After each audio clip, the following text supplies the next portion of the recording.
Hello, ladies and gentlemen. Welcome into another broadcast of Grand Lake Mariner Baseball. It's playoff time, and we're in Southern Ohio. We're actually in Athens, Ohio, for our one-game playoff. It's win or go home here today. The Mariners are going to face the Southern Ohio Copperheads. These two foes met just not too long ago. It split the series 1-1 back in Salina, Ohio, as Mariners took game one, and the Copperheads took game two. So Mariners coming in today with the 23-19 record, the Copperheads with the 24-17 record, hence why we're playing in Athens, Ohio here today, as the Copperheads had a better record than the Grand Lake Mariners. Let's look at the starting lineup for the Mariners here today. Joe Isles, he's going to lead things off. He's at third base. Patrick Reif, he's DHing. He'll be batting second. Nate Osmo is at short. He'll be batting third. Tucker Linder, the first baseman, in the cleanup spot. R.J. Williams, he's going to be in left field batting fifth. Nick Varda, right field, he's going to be batting sixth. Cole Womack, the second baseman, in the seventh spot. Nick Emanuel batting eighth, doing the catching duties. And Steven Fitzsimmons rounding out the order in center field. The first pitch to Joe Isles is down low for ball one, 1-0. I'm joined with Stephen Morrison up here. He'll be on and off periodically. Here's the next pitch to Isles. That's up 2-0. Looking forward to it. Going to be a good game. It should be a good game. Once again, it's win or go home. Winner will either face Richmond or the Lima Locos. Here's the next pitch to Isles. That one's fouled back out of play, 2-1. If the Mariners win and the Lake Erie Monarchs win, that's another game that's going on right now at 7:05. If the Lake Erie Monarchs win, then the Mariners will be playing at Lima. That one swung on. That one's hit and lofted into right field near the line, foul territory, coming over, and does he make the catch? Yes, he does. What a beautiful catch from Antonsic at second base, coming all the way over and catching that one in foul territory. Beautiful play right there. So one gone in the inning, and Patrick Reif, the DH, going to come to the plate. So if the Mariners win and Lake Erie wins, then the Mariners will be playing at Richmond tomorrow night. So additionally, if the Mariners win, they'll have a home game on Thursday. They're away tomorrow no matter what. The Mariners will be away for the rest of the playoffs. Here's the next pitch. That one swung on and missed by Reif, 0-1. Unless they face the Green Giants in the championship, and then the Mariners would have home field advantage over them. Here's the line, the 0-1. That one swung on, sliced to the left-hand side, out of play. Reif down in the hole, 0-2. Good to see Pat back. He's battling some hamstring problems. Good to see him back in the lineup. He is only at DH tonight. Probably the best fit for him. Mariners running thin on position players already, though. As the next pitch down and away, 1-2. So cannot hope for more injuries from this squad.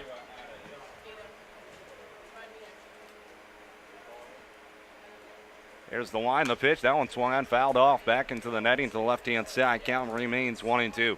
On the mound tonight for the Southern Ohio Copperheads is Greg Dunham.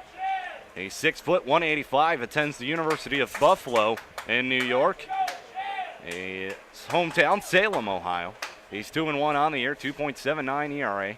There's the pitch. That one swung on. That one's lined in the left field. Base hit for Patrick Reif. The Mariners get their first hit and first base runner on the day with a Pat Reif single into left field.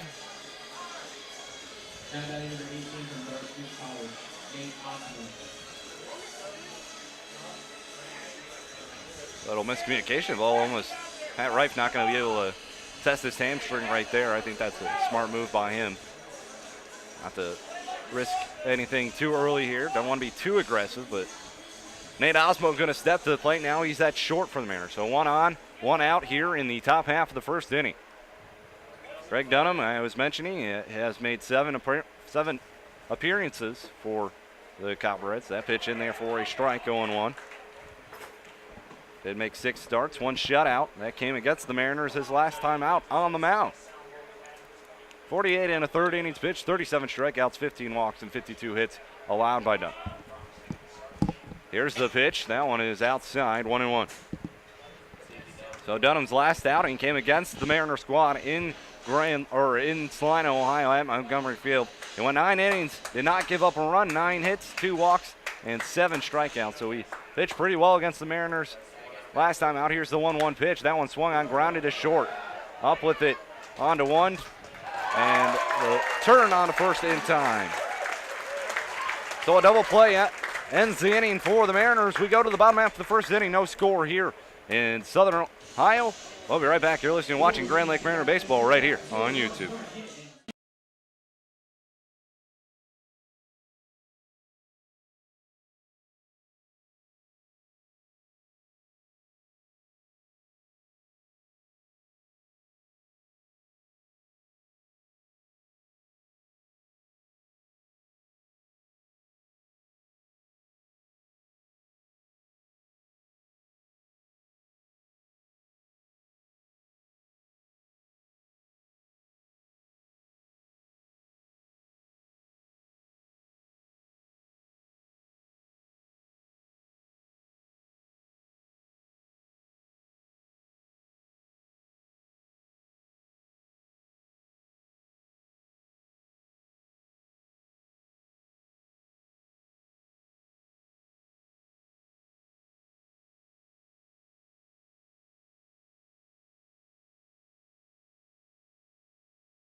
Welcome back here into, sorry about that. Welcome back in here to Grand Lake Mariner Baseball. He was cutting off Morrison. He had something to say to me. And no score. We go to the bottom half of the first inning. As Southern Ohio is going to take to the plate for the first time here tonight. So let's look at the starting lineup here for Southern Ohio. Leading things off in center field, it's Daniel McFarland. Philip Tomasulo, he's in right field, batting second. At second base, batting third, it's Justin Antonsic. At third base, and batting in the cleanup spot, Blaine Grimm. At first base, and batting sixth, Evan Haverly. Ty Sunkins in left field, he's batting seventh. Andrew Harrison's the DH, or Matt Harrison's the DH tonight. Behind the plate, it's Connor Regan, and at short, it's, was that one, sound like a broken bat, flip from Womack on to first for the first out in the inning. One gone.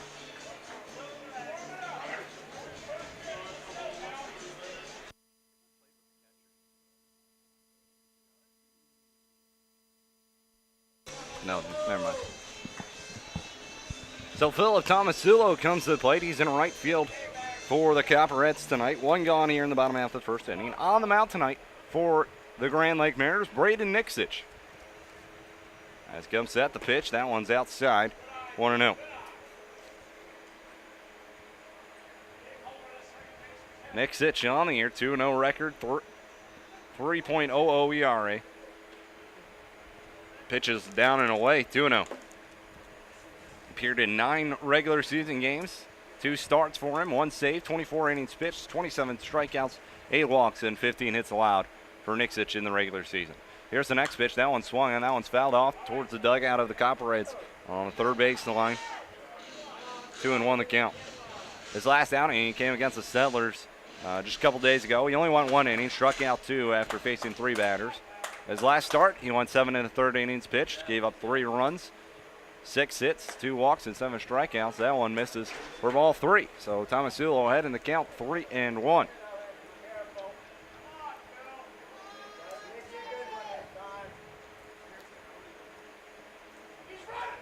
A pitch, down and away. So Tomasulo on board with a walk, first base run of the game for the Copperheads. as Justin Antonsik comes to the plate. 6'2", 182 from Michigan State University. So Big Ten player right here to the plate. Runner on first. My memory serves me right. Tomasillo, one of the better base stealers in the league. That pitch inside, 1-0. And I am correct. He has 23 stolen bases on 28 attempts. Yeah, when we played them last series at home, they had a bunch of guys that were ready to move, so they were a threat with the base path. It's a 1-0 count. Nixic comes set. Here's the pitch. That one gets to the backstop. That's a 2-0 count on Antonsik. So runner in scoring position now for the Copperheads. A base hit more than likely. Going to bring in the speedy Tomasillo from second base. Nixic behind the count, 2-0.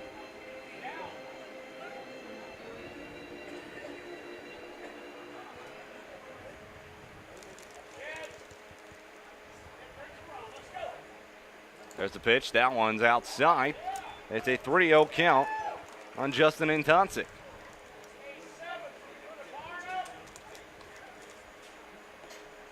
Pretty decent crowd on hand here for the Copperheads playoff game. There's the next pitch. That one in there for a strike. 3-1. Yeah, this has definitely been the best crowd we've seen all summer. A bunch of people came out to watch the wild card game. Nixic looks at second, now delivers home. 3-1 swung on. That one's fouled off to the left-hand side. A little tapper. Full count. Pretty good atmosphere down here in Southern Ohio. I believe the Saturday game they broke a record with attendance. So they draw pretty well and could be a factor later on if this game gets close. As Nixic steps off, now he throws to third and tagged out. As Philip Tomasillo is picked off. So Nixic had Tomasillo timed up correctly. It's caught stealing. There's 2 gone in the inning now. So big out right there for Brady Nixic. Full count though here on Antonsik. A payoff pitch up high, he walked him. So back-to-back walks and for Nixic, but just one on after the pickoff attempt, and now Blaine Krim comes to the base, the third baseman for the Copperheads. Pretty good batter at the plate. He was the MVP of the All-Star game a couple weeks back. I mean, 359 on the year, it's best for the Copperheads, who are eligible. Here's the pitch. That one swung, and that one's lined over the head of Cole Womack into right field. A runner around second on his way to throw. The throw is cut off. Good base running from Antonsik. It's a single, and the Copperheads have runners on the corners with 2 gone here in the inning.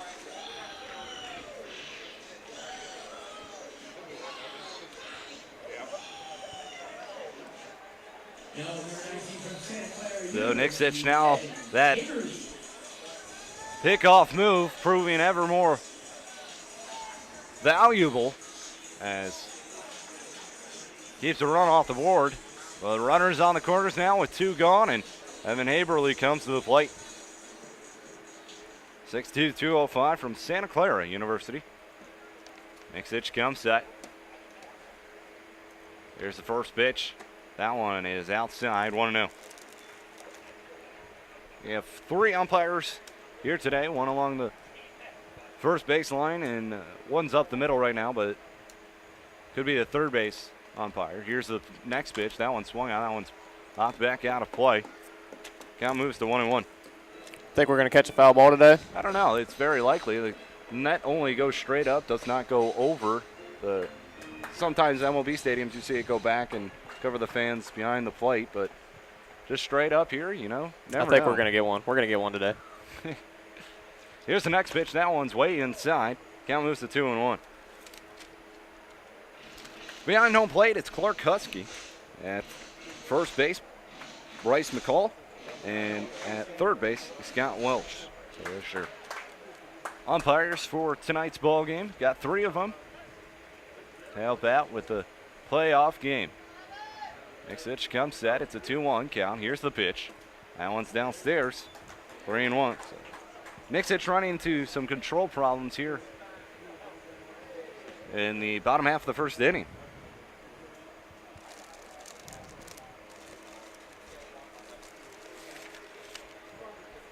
Win or go home here today, folks. Comrades looking to take that early lead.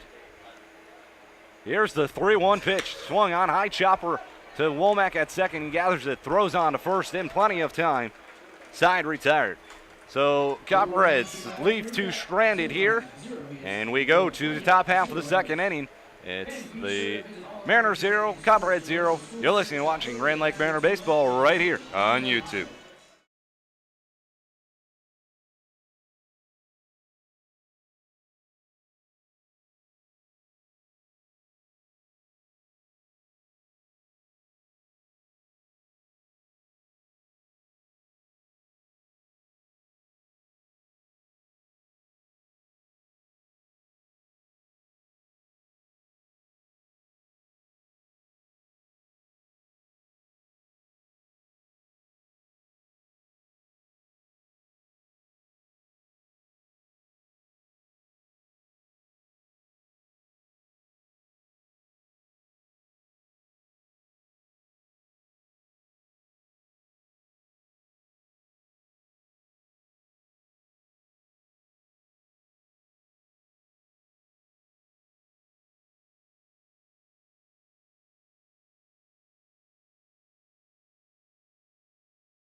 Back here in Athens, Ohio, it's an 0-1 count on Tucker Linder, who's up to the plate. That pitch inside.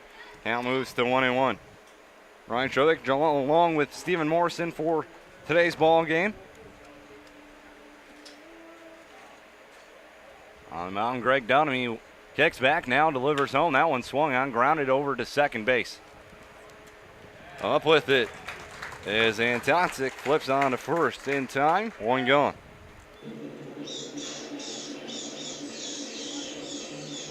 We're here in Athens, Ohio, playing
Back. Wait, what? All right. Pitch is up high. 1-0 the count on Nick Varda. R.J. Williams reached on a walk. Tucker Linder grounded out to second base. We're here in the top half of the second inning. No score. Quick throw over. Back in safely.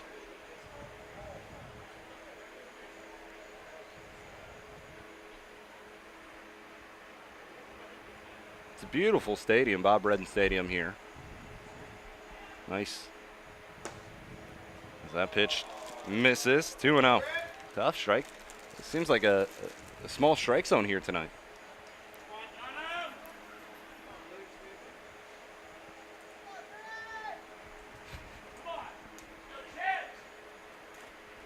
Two balls, no strikes on Nick Varda. Dunham comes set. The pitch swung on. That one's lifted high into the right field line. This ball is traveling pretty well, but it ends up going to the right-hand side. And Nick Varda, let me tell you, folks, he got a hold of that one.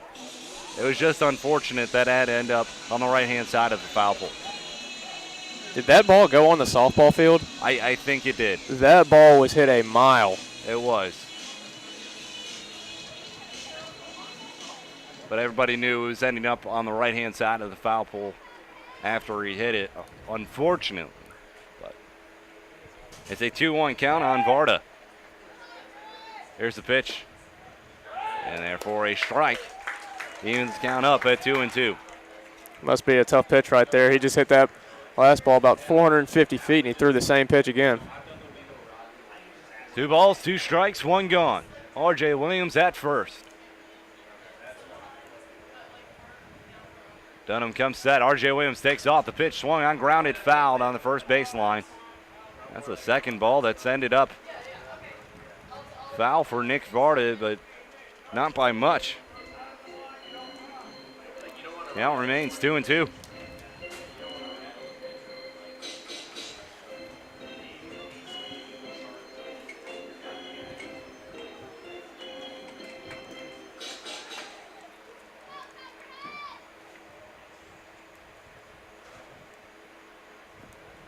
Two balls, 2 strikes here on Nick Varda. The pitch swung on and foul tips right back into the glove. Well, did they call a balk first? Okay. So it was a balk. The pitch does not count, so Varda gets another life. Lucky for him. That one's fouled back into the glove. Didn't see what the pitcher did right there. I don't know if he didn't come set or. I did not either. Wish we had a rewind button on this the video thing that I have, Bob, but it doesn't work like that. Whatever it wasn't that noticeable. I wasn't really watching the pitcher. I was watching Nick Varda at the plate, trying to see his approach right here.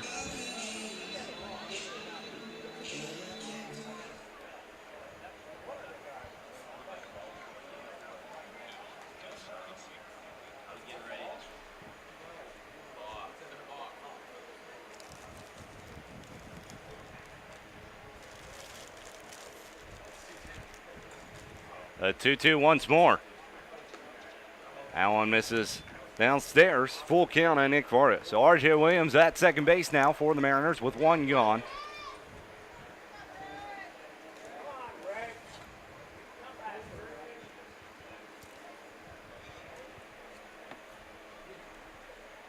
Full count on Nick Varda.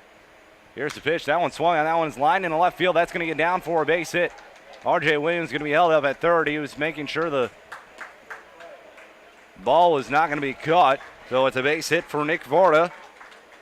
Runners on the corners with just 2 gone, or just 1 gone. And Cole Womack coming to the plate. He's at second base for the Mariners.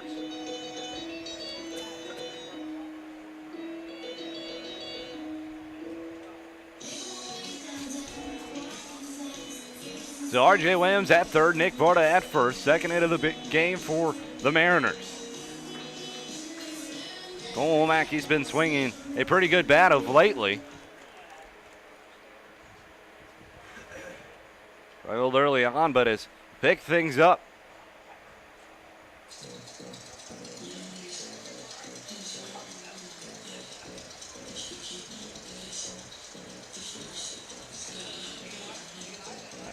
Connor Regan goes to talk off with Greg Dunham.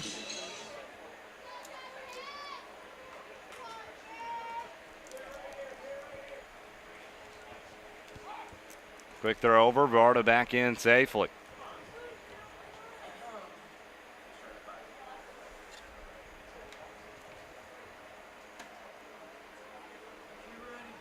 Varda four for his last 7. Gone for hits. Pitch is outside. 1-0.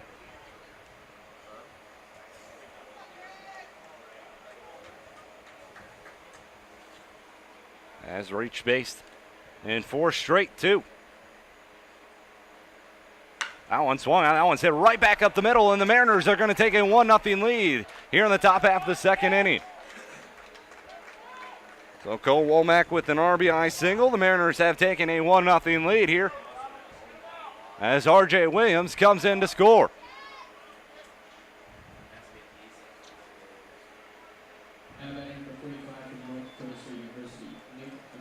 And Nick Emanuel comes to the plate. He's the catcher for the Mariners tonight. Runners on second and first, only one gone. 1 run in. Dunham comes set. Here's the pitch. That one is in there for a strike, 0-1. So after scoring none against him, what was that on Friday night? Let me look it up here. I threw in that game, and I don't remember. It was the second game of the series. I know that. Oh, it was last Wednesday. That one has popped up. Left field, coming in, making the catch is sunk in, 2 down. So it was last Wednesday against Southern Ohio. Dunham threw for Southern Ohio and did not allow a run against Mariners. The Mariners have one here in the top half of the second inning. Fitzsimmons, he's in center field. He's going to be batting now with runners on second and first and 2 gone.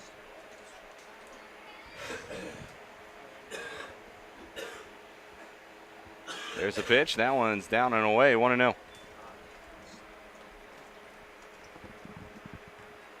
So Stephen Fitzsimmons at the plate. 1-0. The Mariners lead it here in the top half of the second inning.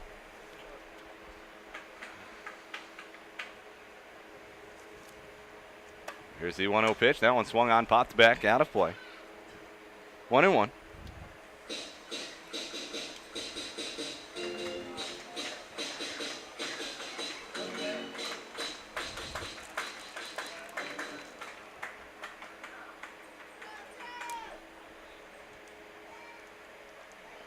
Varda at second, Womack at first.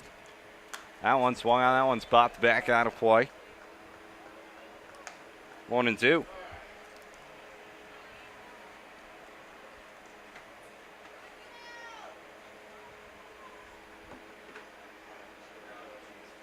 Oh, it's 1 ball, 2 strikes here on Stephen Fitzsimmons.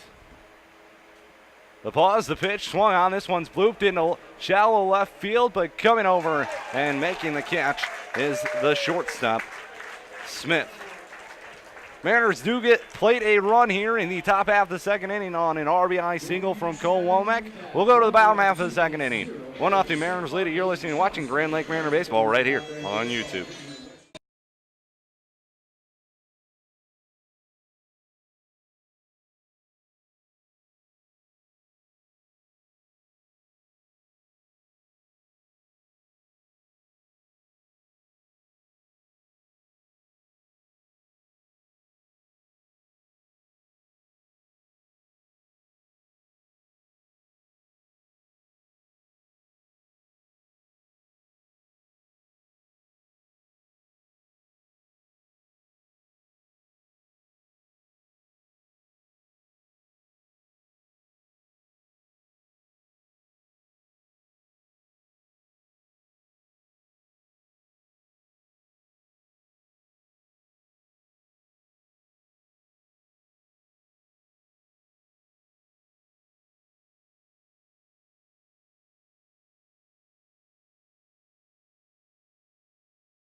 Welcome back here, Athens, Ohio, for this one-game playoff between the Grand Lake Mariners and Southern Ohio Copperheads. The Mariners take a 1-0 lead off an RBI single from Cole Womack. They go to the bottom half of the second. Ty Sunken going to lead things off for the Mariners.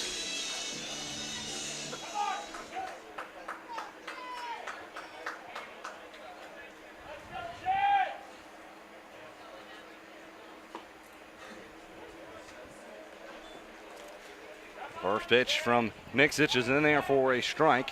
It's an 0-1 count. So Nixic working with the lead now.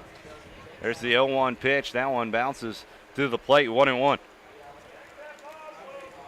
Second straight year the Mariners have made a playoffs. Made it last year, but lost in the first game of the series. Here's the next pitch. That one swung on and missed. 1-2 count on Sunken. They finished with a identical record this year as they did last year, 23-19. There's the 1-2 pitch. That one swung on. That one's softly aligned to Nate Osmo at short. One gone.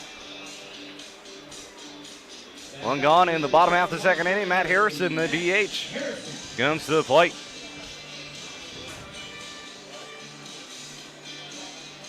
Copperheads had 3 base runners in the bottom half of the first inning.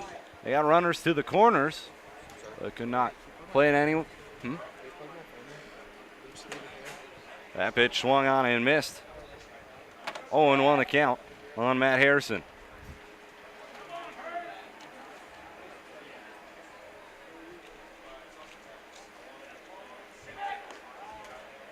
Here's the next pitch. That one inside. Did it hit him? No, it did not hit the batter, but it did hit the umpire. It looks like he's shaking up a little bit. And he's going to bring the trainer out here. Don't know what happened there between Braden and Nick. It wasn't going to be a cross-up. Nobody's at second base. Maybe it was just the other side of the plate. Fastball outside, threw it fastball inside, and Nick couldn't catch back up to it.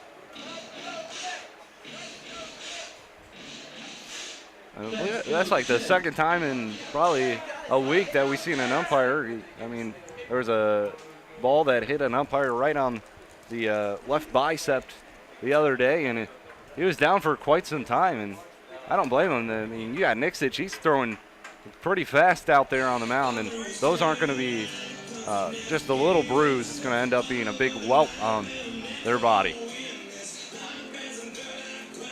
Yeah, even if it got Nick's glove right there, that's not slowing down that much. It's still going to hurt.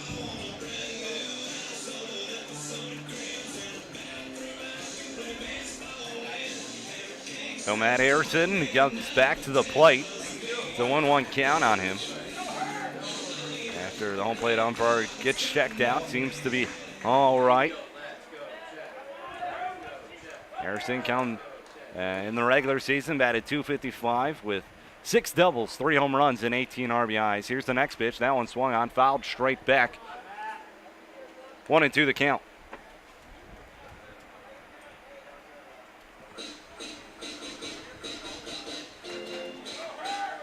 One ball, 2 strikes.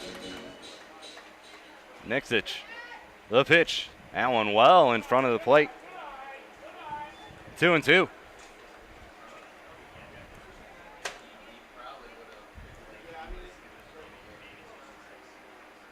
You got inflatables out there in right field. I believe they have a food truck that comes too, so talk about that atmosphere. That one swung on, rolled over down the third base line, ends up kicking foul. Count remains 2-2. So they really put on quite a show here in Athens.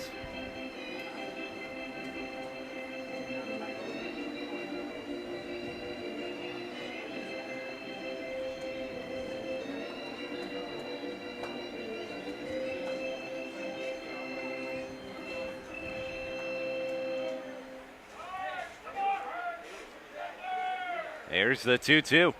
That one's down and away, full count. This place has that minor league ballpark kind of feel. Yeah, I could agree with that. It definitely feels like a minor league game. And it's got to be feeling special if you're the Copperheads to play in front of this many people. As that one looks like it's fouled off the bat. Or no, it gets to the backstop. It's a ball. So Harrison goes down to first base, but they won out luck. I thought that one was fouled off the bat. Yeah, another ball that got by. Just that one missed the umpire this time. Don't know really what happened there. I don't know if that was a fastball or slide. I really couldn't tell from this vantage point over here. So the new batter is going to be Connor Regan, the catcher from Wright State University. Here's the pitch. That one swung out. It's fouled towards the on-deck batter, Bryson Smith. He out goes 0-1. Sun setting behind us. Beautiful night to play this game. 81 degrees here. That one popped up. Foul ball.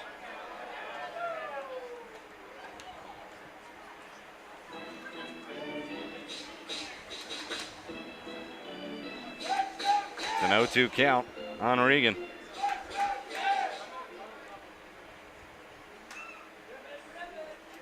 Harrison at first, takes his lead. The 0-2 pitch, that one bounces. Good stop by Emmanuel. Coming up from his stance. 1-2 count. Great stop there by Nick. That was a fastball spiked at probably around 91 miles per hour. It's pretty tough to do right there.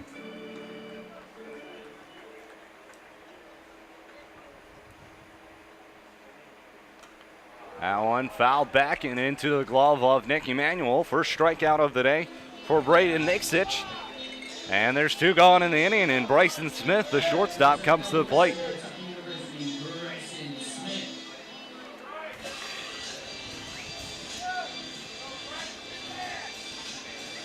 One nothing the score here. Bottom half the second inning. Two gone. Runner on first. Nixich comes set. Now he steps back and flinches back to first, but back in safely is Harrison. Bryson Smith is at the plate. A pitch outside. 1-0. Smith in the regular season, .264 average, 7 doubles, 1 home run, 16 RBIs.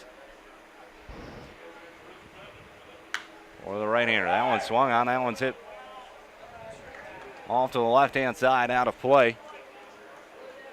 1-1.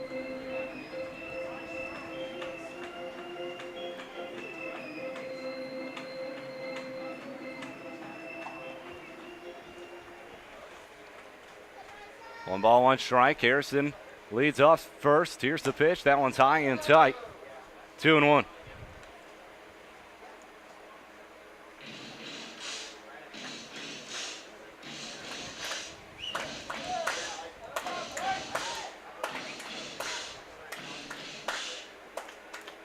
A 2-1 pitch inside, and that one got Emmanuel as he's down in a little bit of pain. They got him right below that chest protector. I don't know. I don't care who you are. If you get hit in the stomach, it's not a pleasant feeling. He didn't expect that one either. That was a fastball elevated. Got fouled back right into his stomach. That didn't feel good whatsoever. Oh, it's a 2-2 count on Bryson Smith.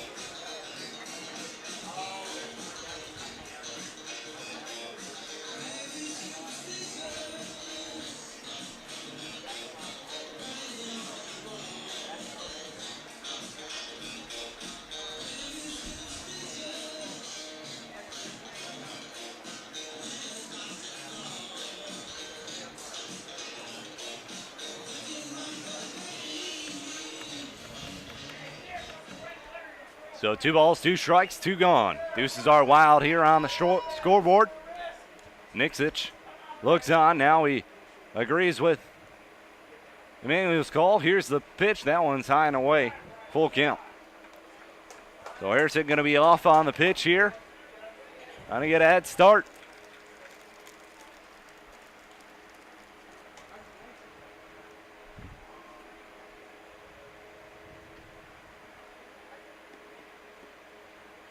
quick throw over to make sure Harrison wasn't off on first moving.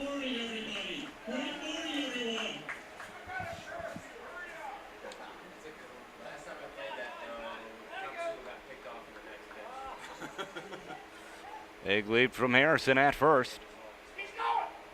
Not off and running. That pitch fouled down the third base line. I don't know what Harrison was thinking. It's 3-2 with 2 gone. And he wasn't off and running. Yeah, I don't know what the holdup there was. Got a big lead and didn't even take a secondary right there. Either he didn't know how many outs or the count. Either way, it's a 3-2 count still on Bryson Smith. See, he's off and running now. Now he's going as that pitch is just a bit outside. Bryson Smith heads down to first, and Harrison down to second. Thought Braden was going to pick off right there. Coach probably reminded that guy that there's 2 outs. Should have been taken off, and thought he might try to get a quick out right there. So 2 on, 2 gone. We go back to the top of the order as Daniel McFarland comes to the plate, grounded out to second his first time up. Here's the pitch. That one's in there for a strike. 0-1.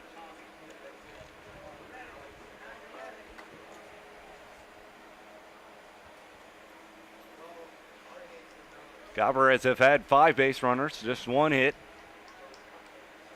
so far, as the next pitch is way inside. 1-1. But one of their base runners got picked off, and Nixitch doing a good job working around the other base runners. It's a 1-1 count on McFarland. One look back at second. Now they'll deliver home. That one swung on. That one's popped right back out of play. Yeah, moves to 1-2.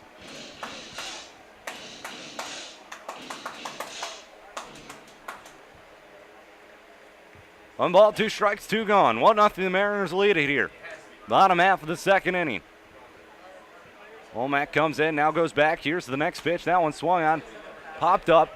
Left-hand side, Isles looking at it. This one just gets out of play as an intern for the Copperheads ducking out of the way. Count remains 1-2. Something the Copperheads have a lot of interns. Have a lot of interns wearing those bright orange shirts. That'll be at least 40 working for them. You can see why they need them. They got a lot of people here. As that one swung, that one's fouled back, and Emmanuel goes down again, looking up like, why? Why me? That one got him in the shoulder this time. He's just getting hit all over the place right now.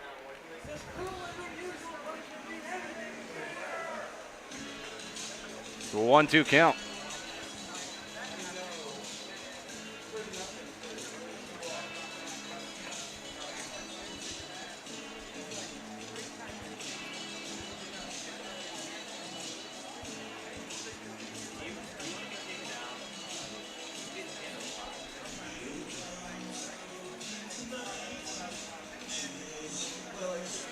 One ball, 2 strikes, 2 gone. Second and first for the Copperheads. Mariners lead it off an RBI single from Cole Womack back in the top half of the second inning.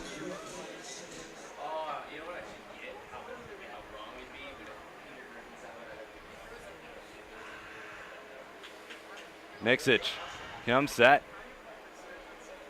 The 1-2 once more. Way up high. Good snag right there from Emmanuel. As he looked like he snow-coned that one. 2-2.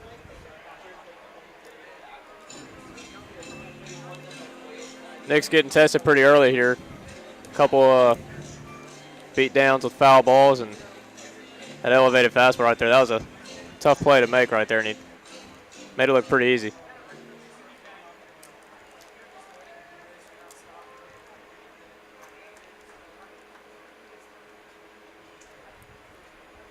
A 2-2 swung on and just getting a piece of that one. It was a save me swing by McFarland. Count remains 2-2. A good at bat for McFarland. Nixitch nearing 50 pitches already through 2 here.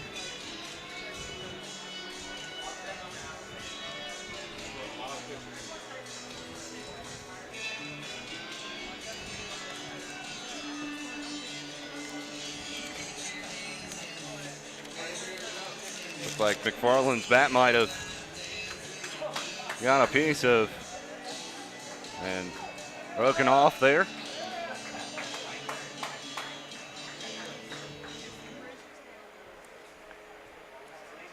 Still 2 balls and 2 strikes for Daniel McFarland. That pitch, and that one's inside. It gets away from Emmanuel. Runners move up 90 feet each. It's a full count.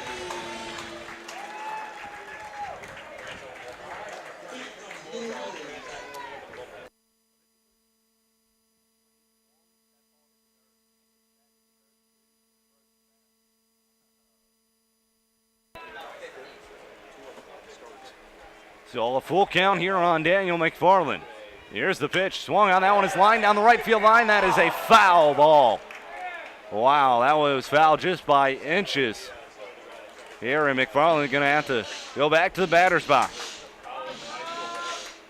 This got a little bit too much in front of it. Would have been good enough to plate too for the Cobb Reds, but correct call, and he heads back to the box. The count's still full on him. With 2 gone, runners on second and third. Bottom half the second inning. Here's the payoff pitch once more, and that one's away.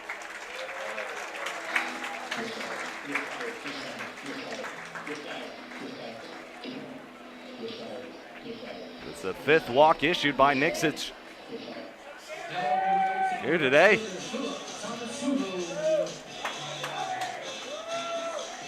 Well, bases loaded, 2 gone, and Philip Tomasulo comes to plate. He walked but was picked off his last time out. Up again, here's the pitch. That one swung on and missed. 0-1 the count.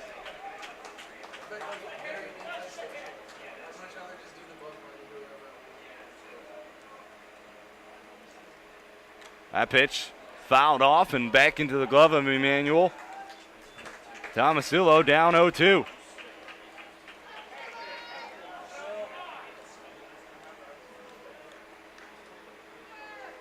The 0-2 pitch inside, 1-2.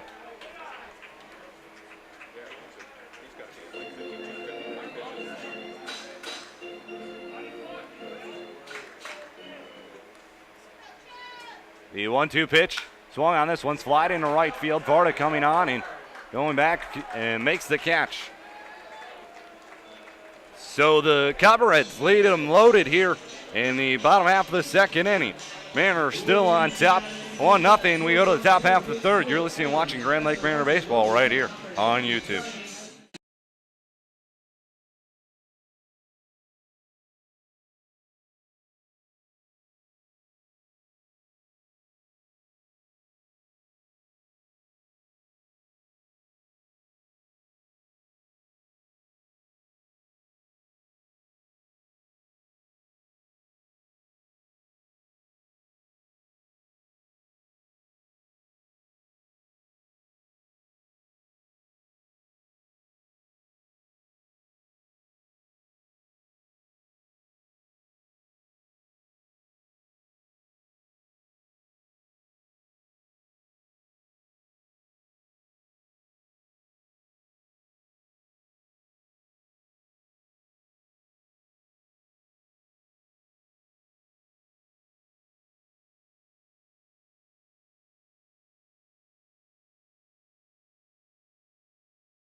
Back here in the top half of the third inning, 1-0 Mariners, and Joe Isles, broken bat, flare into right field. That one's going to drop for a base hit. Joe Isles now on his way to second.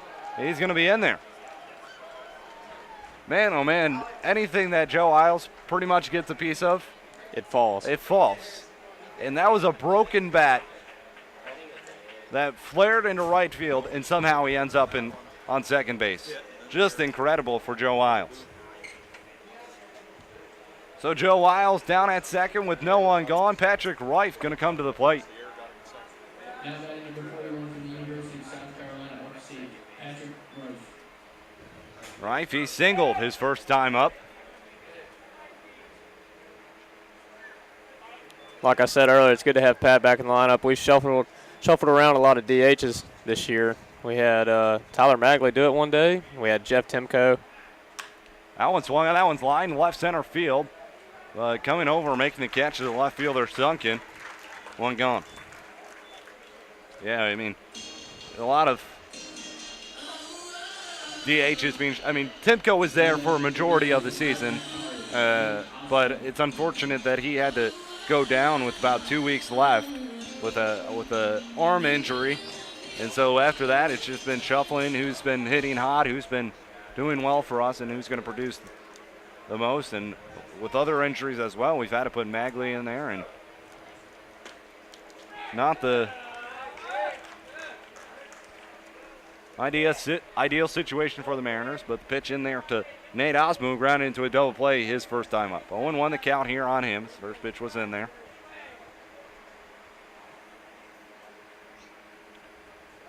The 0-1 up high, 1-1. Miles led off the inning here. Let's see what they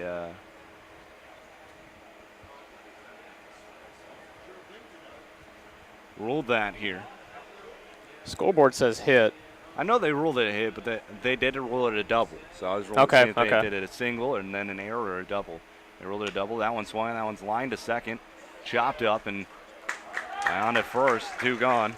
And Isles couldn't move because he wasn't sure if that one was going to be caught on the line or not. So wisely stays at second. There's no one behind him pushing him to go on to third. So he stays at second. Tucker Linder, first baseman, comes to the plate. He grounded out to second his first time up. Run on 4 hits, no errors, and for the Mariners so far, no runs on 1 hit for the Copperheads, but they have walked quite a bit. Here's the first pitch to Linder. That one is downstairs, 1-0. We're in the top half of the third inning. Mariners lead it here. Win or go home is the mantra.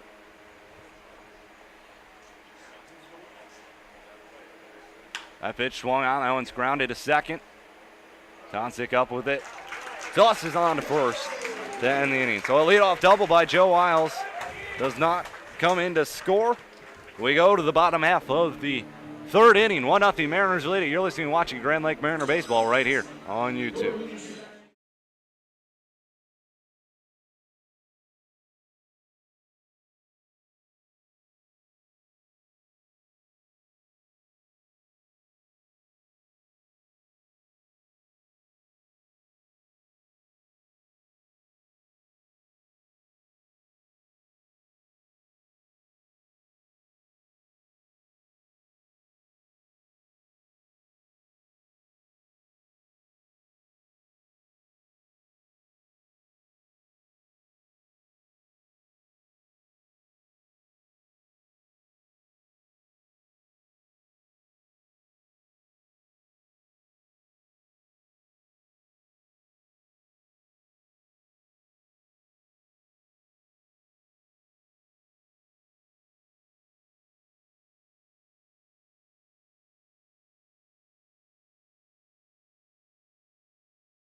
Back here, Athens, Ohio, 1-0 Mariners lead at bottom half of the third inning. We go. Tom Eslich has come on to catch now as Nicky Manuel. It looks like his night is done after he's got banged up behind the plate. That pitch is inside.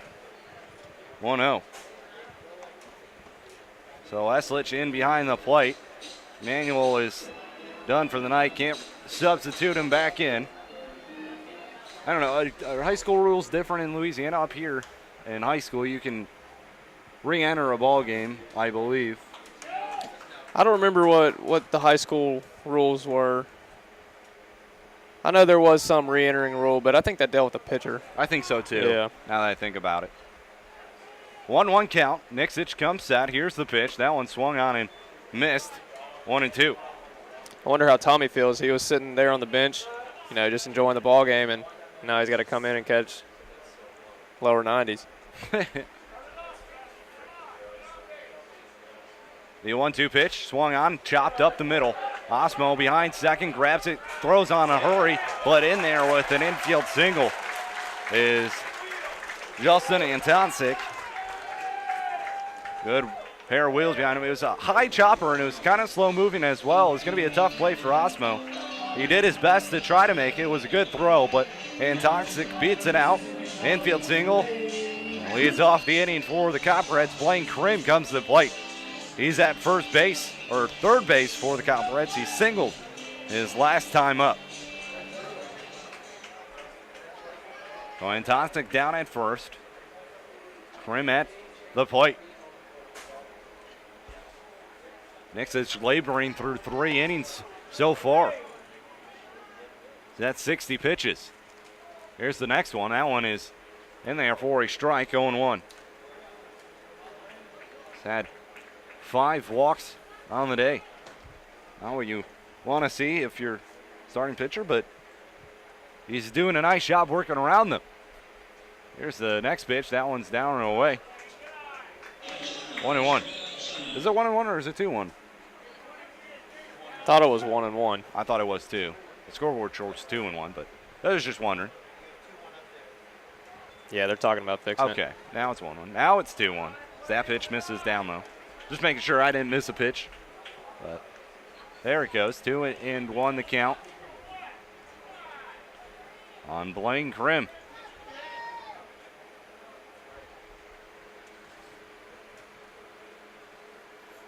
Goes to Mississippi College, and he swings and misses that one. It's a 2-2 count.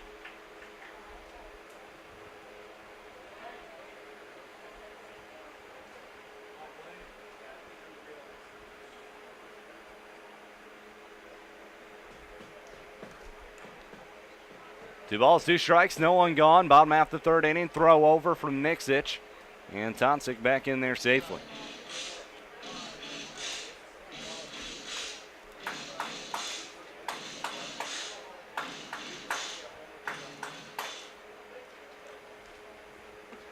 That one swung on a miss. Second strikeout of the day for Nixich. One gone here in the bottom half of the third inning.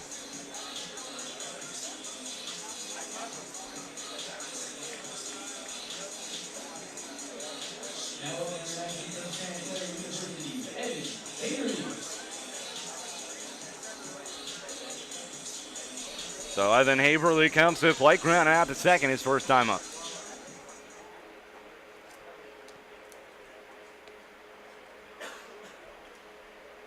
A runner off and running, a throw from Eslich. It's a good one right on the line. Oh my God, they called him safe. Wow. I thought he was gone, but Antonsic in there with a stolen base. As soon as the runner went right there, I was wondering how warm Tommy's arm was, but it looked to be on the money right there. So a runner on second now with one gone.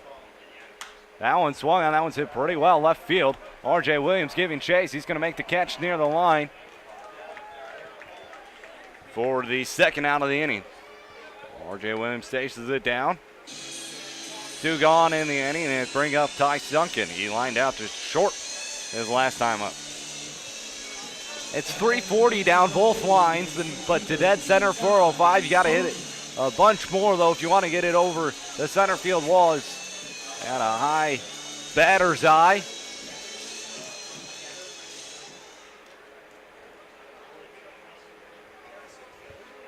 Is that batter's eye in the field or behind the Looks behind the wall. Okay, it's behind the wall. Never mind. Just got hit at 405 and some to get over.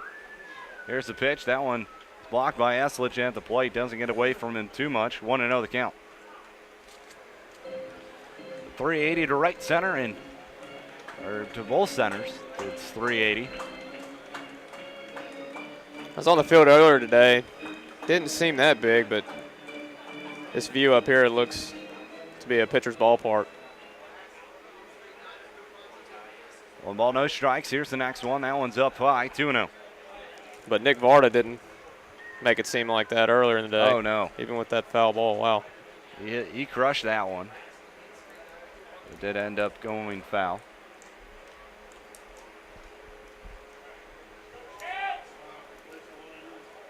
There's the 2-0 pitch. Swung on and missed. 2-1. The count on Ty Sunken. Mariners lead at 1-0 here. We're bottom half of the third inning. 2 gone. RBI single by Womack in the top half of the second inning.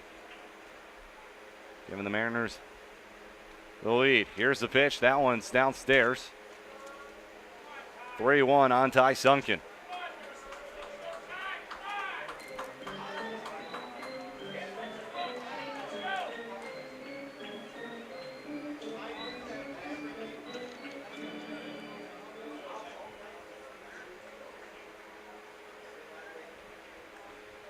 A 3-1 and misses down low, and Sunken is down to first with 2 gone. 6 walks issued by Braden Nixich. Now Matt Harrison, the DH, comes to the plate. He walked his last time up.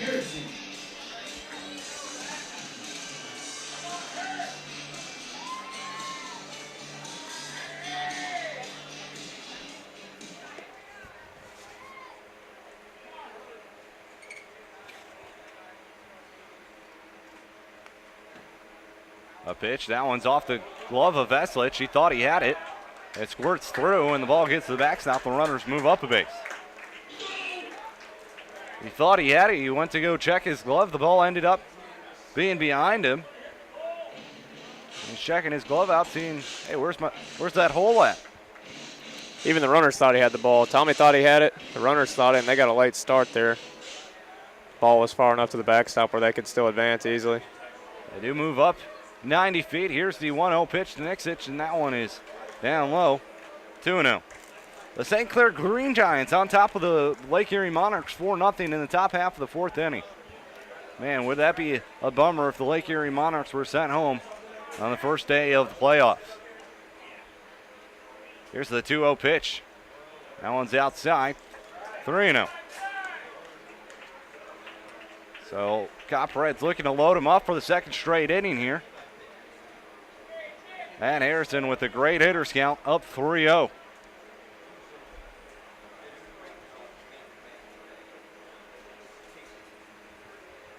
A 3-0 pitch is up high. He walked him. 7th walk issued by Braden Nixich. The back-to-back walks issued by him, and the catcher Connor Regan comes to the plate. Like we may have some action for the Mariners as Tyler Magley going down to the pen. And quite possibly can be warming up for the Mariners here. As Coach O'Neill, who is going to go talk to Braden Nixich.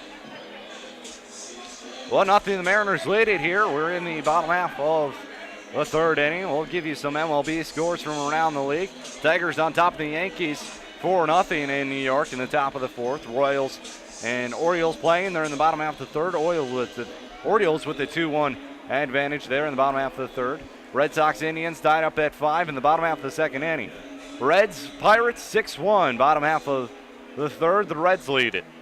6-0. The Nationals lead the Marlins in Miami. Top of the third inning there. Dodgers Braves. No score yet in the bottom half of the second inning in Atlanta. Brewers on top of the Cardinals 3-0 at the end of one inning of play in Milwaukee. And more games going on later today. We'll give you those start times here in a little bit. Bases loaded, 2 gone here in the bottom half of the third inning. 1-0, the Mariners lead it. Nixich, the pitch, that one Blocked by Eslich. He backhands that one beautifully. Possibly save a run. It's a 1-0 count, though, on the catcher. He struck out swinging his first time up. The 1-0 pitch, and he plunked him. Hit by pitch, RBI for Connor Regan. A run comes in. We're tied up here at 1. And Bryson Smith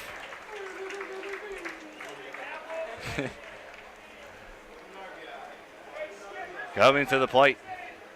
I was going to say I wasn't so sure if that ball hit him, but after his reaction walking down to the base, he's still. I thought that one might have hit him square in the back. I'm not quite sure where it hit him. Checking him out. It looked like it might have hit him on the hand or the wrist. I think he had an Evo shield, too, on the elbow. He's wishing that would have hit him right there instead of in the wrist. Exactly.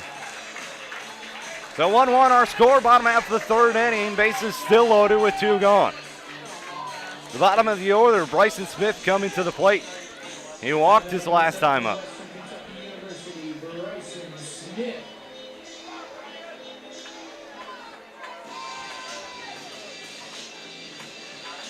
Braden looks to still have all of his velocity, even though his pitch count's getting up there. Looks like he still has fastball with him. Here's the pitch. That one is in there for a strike. 0-1. The count on Bryson Smith. Talk about his pitch count getting up there. Throwing more balls than strikes and quietly nearing the 90 pitch mark. It's that one, or the 100 pitch mark, excuse me. I can't count. I'm not a math major. It's a 1-1 count. 1-1. That one misses. 2-1. That was pitch number 90 right there, wasn't it? Yes, that was pitch number 90. There we go. There it is. We're doing math. Yeah, we got it. 42 balls, 38 strikes for Nixich. Bottom half of the third inning. Here's the next one. That one swung, and that one's flied out to center field. Fitzsimmons going back on it. Looks like he has a read on it. Makes the catch right before the track for the out. But the Copperheads tie things up on a hit by pitch with the bases loaded. We'll go to the top half of the third inning, or top half of the fourth inning. 1-1 our score. You're listening and watching Grand Lake Mariner Baseball right here on YouTube.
Athens, Ohio, the site for the playoff one-game wild card. We're tied up at 1. as the Copperheads get a hit-by pitch with the bases loaded to tie things up in the bottom half of the third inning. On to the top of the fourth, going to lead things off is R.J. Williams. He's going to be followed by Nick Varda and Cole Womack here this inning. Williams, he singled and came around to score the only run of the ball game so far for the Mariners. Or he walked and came around to score. He flies this one to center field, and it's right to the center fielder, and there's one gone. One pitch, one out here in the top of the fourth. Nick Varda comes to the plate. He singled his first time up, and, well, he hit a bomb that ended up being foul as well. I don't know if the camera points towards the softball field, but the softball field's probably 50 or 100 feet behind the right field wall, and that ball landed on the softball field. Here's the first pitch of Varda. It's down low, 1-0. 1-1 our score. Winner will either be playing Lima or Richmond in their next playoff series. The next pitch outside. 2-0. It is all dependent on the Green Giants and Monarchs game. A 2-0 pitch in there for a strike, 2-1, and right now Green Giants on top 4-0. Not a pretty sight for the Monarchs. Greg Dunham done a good job here today. Is the next pitch outside, 3-1. Just at 46 pitches on the day. Allowed 4 hits and walked 1. That one swung on, that one's lined in the left field. That's going to get down for a base hit for Varda. His second of the day. So a runner on first, one gone. Cole Womack gun to the plate. RBI single his last time up. Now batting number 12 from Murray State University, Cole Womack.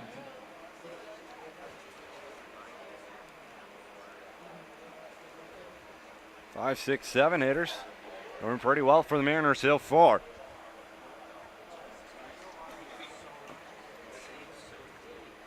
Three, 4 on the day combined for them with a walk and a run scored and an RBI.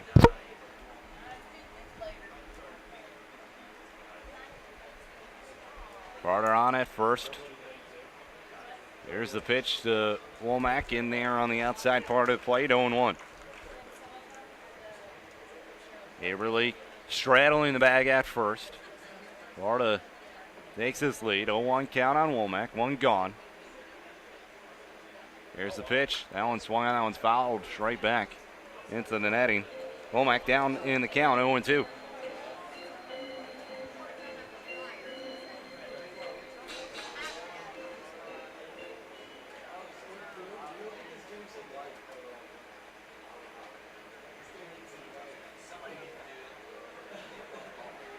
Here's the 0-2 pitch. That one's way outside, 1-2.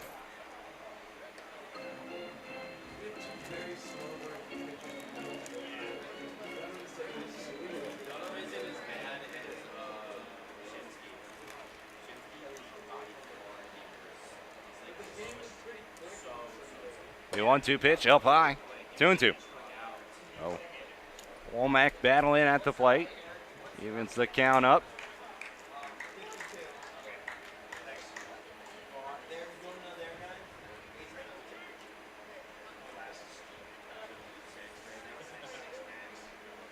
Next one high and inside. Full count. A payoff pitch coming from Dunham here. He doesn't want to lose him.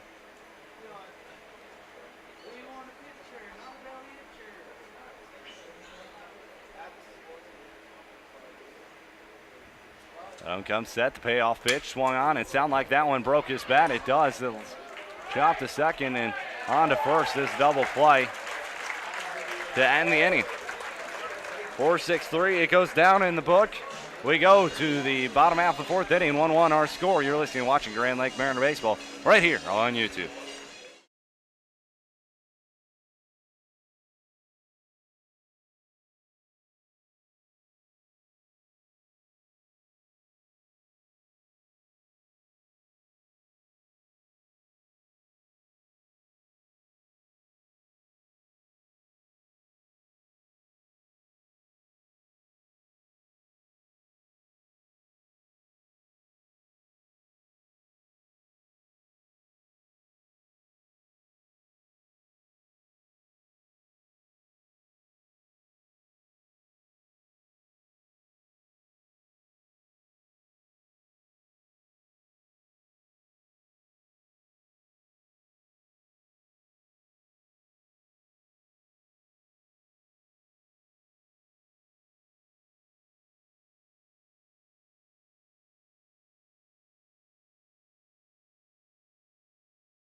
Back here, Athens, Ohio, 1-1 our score. Bottom half of the fourth inning we go. Tyler Magley has picked up the ball on the mound. Is going to pitch now for the Mariners. So Braden Nixic night cut short here. After he went 3 innings, gave up 2 hits, 1 earned.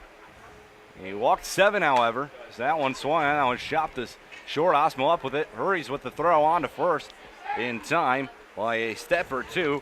And Daniel McFarland, who leads off the inning, is out number 1. That was Nixic's problem, was he couldn't find the strike zone very well. He walked in 7 batters. But on the bright side, only allowing 1 run. Only 1 run and 2 hits. Not a bad day if you look at it that way. So Tyler Magley on the mound. He has 1 out in the inning now.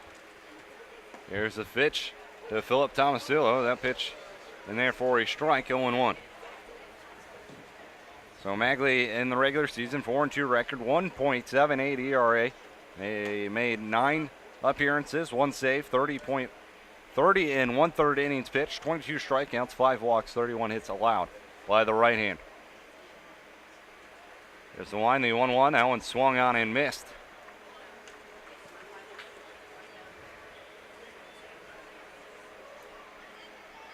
One, 2. Next one swung on. That one's lined right back up the middle. Base hit for Philip Tomasulo. With 1 gone here in the inning, he gets on board, and it's going to bring Justin Antonsic to the plate. And as you guys remember, Tomasulo very speedy. Always got to be keeping an eye on him. Down at first base. Magley just allowing opponents to bat .263 off of him during the regular season.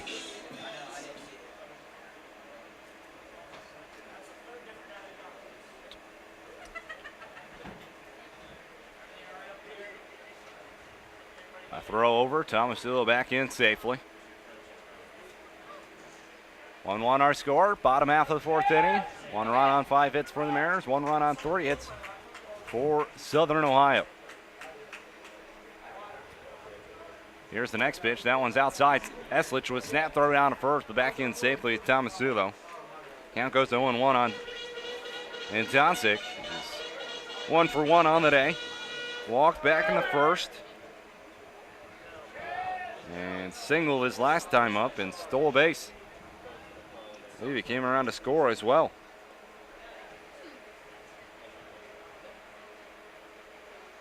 There's the pitch. Check swing. He went around.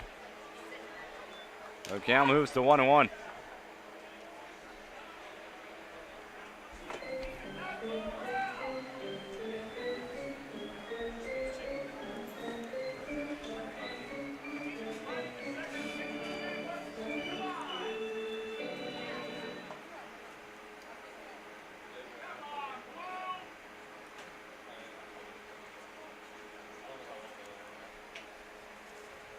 Magley comes set, the pitch, swung on, fouled off. 1-2 count. It's 0-2. I guess that first pitch was a strike. I don't know. 0-2 it says though on the scoreboard and on Point Streak website. Magley comes set. Here's the 0-2 pitch. That one just bit outside. Now it goes to 1-2. Good spot by Magley right there on that 0-2 fastball outside. Scover at first has a pretty big lead. The 1-2 pitch. That one swung and that one's lifted in center field. But Simmons went back on it, but now comes in, makes the catch. Didn't have to move very much. 2 gone in the inning. Runner on first, 2 gone. Blaine Grimm comes to the plate. He's 1 for 2 with single in the first, struck out his last time up.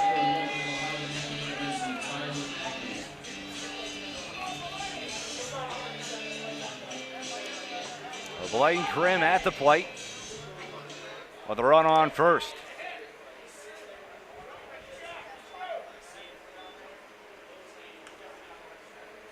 Throw over, but Tomasulo back in safely.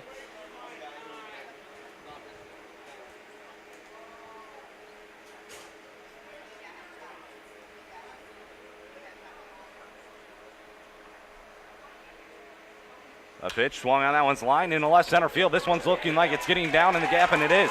Tomasulo on his way down to third, but he's going to be held up right there as the throw is cut off by Osmo. And it's a double by Blaine Grimm. And now there's runners on second and third with 2 gone. And Evan Haberly comes to the plate. Nice shot right there from Blaine Grimm, but our outfielders cut it off pretty quickly and got it in quickly as well and kept the speedy Tomasulo off from scoring.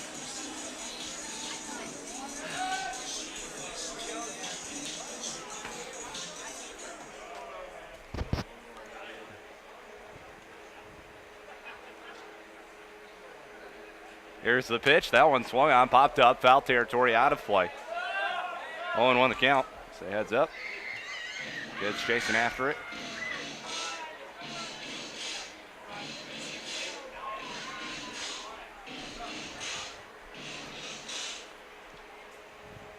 Second and third, 2 gone, 0-1 count on Haberly. Magley comes set. The 0-1. Outside, 1-1.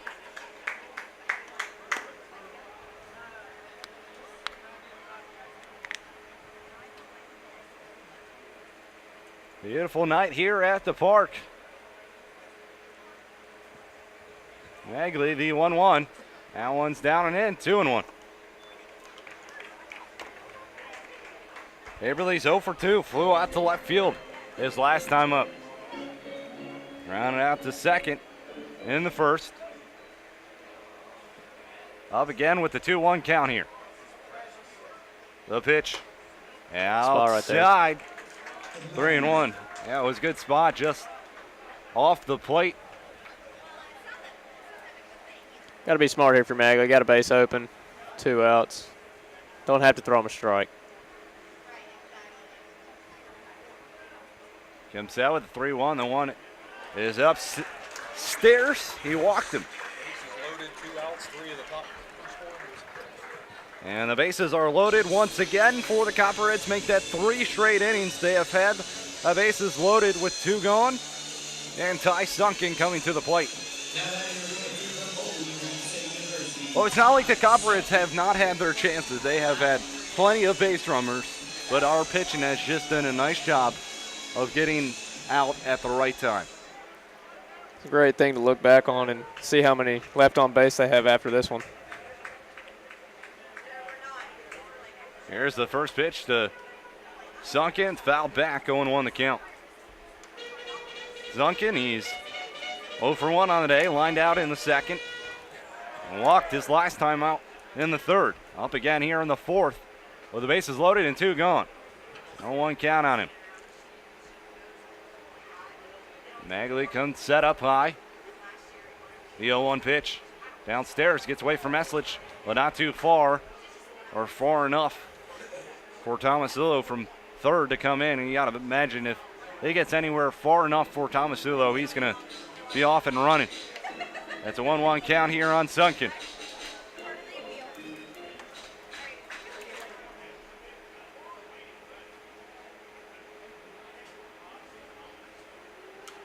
That one swung on, backed into the net, and Magley ahead 1-2.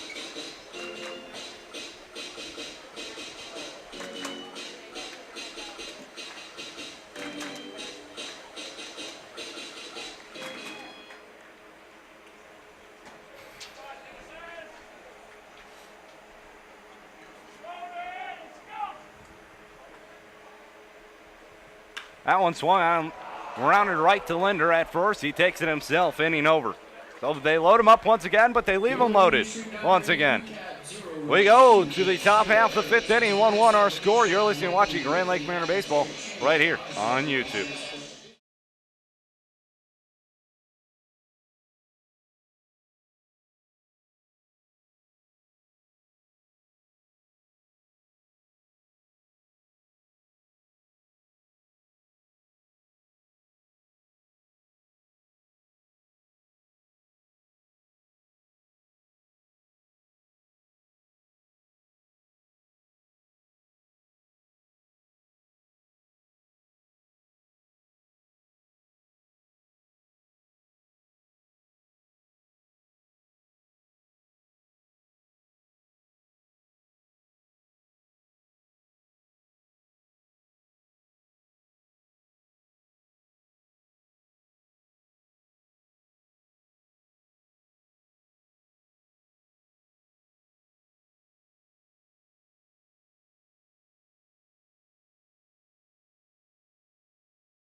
Tom Eslich swinging at the first pitch, grounded it foul down third baseline. 0-1. Came in defensive replacement for Nick Emanuel as he was getting beat up behind the plate with foul balls and pitches that were just bouncing off of him and not hitting into any of his protection. That one swung on high, chopper to third. Krim up with it, long throw on to first. It's up high and coming down on the base for the out. One gone. Thought that throw was going to be way over his head there for a second.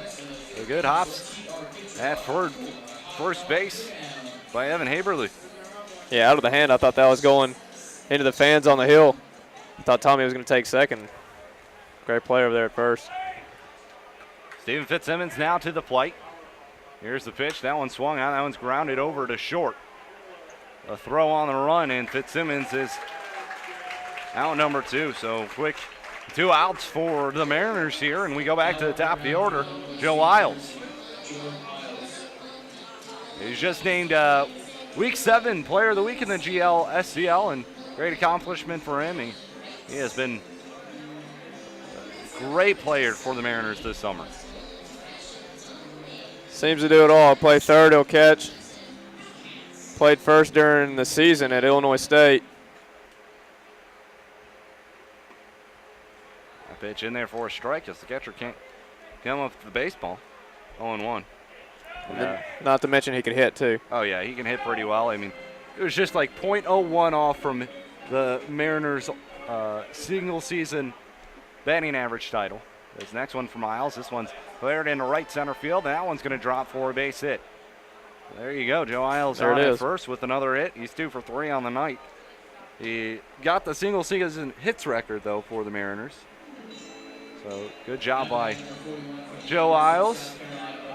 We just missed a couple other ones. I think Tucker, I'm not going to bring up that one. That one's not one you might It's not a good want. one to leave. That's a good one to probably lead it out of the record book. But Mariners were just one off from beating the home run record as a team. And team batting average wasn't too far off either. Isles stealing second. That ball gets in, or stopped. So Isles in there with the stolen base. Counts 1-0 on that Rife. And he's fast too. Yes, he is very fast. I think he leads the team in stolen bases, or did during the season. Let me check that out on the good Andy. Yeah, he led the team with 14 stolen bases. So, really, he led the team in home runs, RBIs, hits, stolen bases. I mean, there's nothing the kid couldn't do. At Rife, at the plate, 1-0 count on him. 2 gone. Here's the pitch. That one is in there for a strike. 1-1. Rife 1 for 2. Singled in the first. Flew out to left field in the third.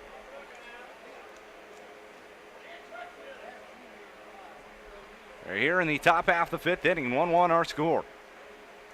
Got him on the mound. That one swung on a miss by Rife. 1-2. Imagine quite some time off taken by Rife.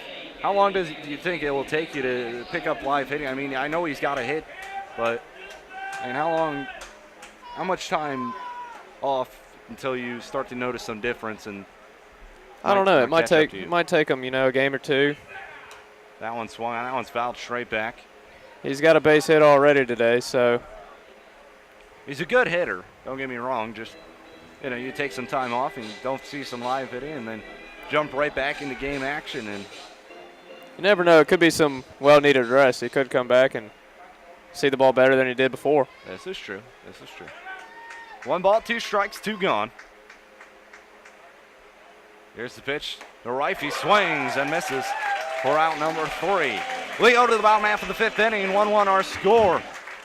You're listening and watching Grand Lake Mariner Baseball right here on YouTube.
Back here in Athens, Ohio, Magley on the mound. The first pitch swung on and missed right there from Matt Harrison. Does not have an official AB on the night. 2 plate appearances this season. He's walked twice. Designated hitter for the Copperheads. The 0-1 is outside, 1-1. We're tied up at 1 here in the bottom half of the 5th inning. The Copperheads have loaded them up in 3 straight, but have only gotten 1 run off a hit by pitch, believe it or not, as that one bounces back off the glove of Aslich. Count moves to 2-1. So, proving to be a pretty good wild card game here. Reminder, winner moves on and loser goes home. That pitch is downstairs, 3-1. So every run mattering. Here's the pitch. That one's inside. And a leadoff walk from Matt Harrison. His 3rd of the day. So, proving patient at the plate, and Connor Regan coming to the plate. He was the one who was hit by the pitch last time and got a run in. He's 0 for 1. He struck out in the 2nd, hit by pitch in the 3rd, up again here in the bottom of the 5th inning.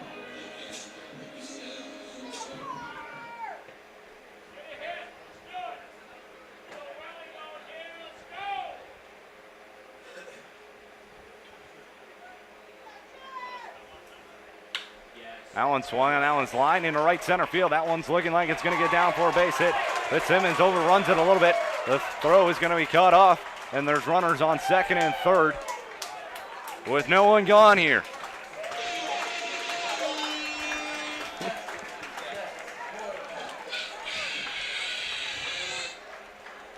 So 2nd and 3rd, no one gone here. Bottom half of the 5th inning. Copperheads looking to take the lead here.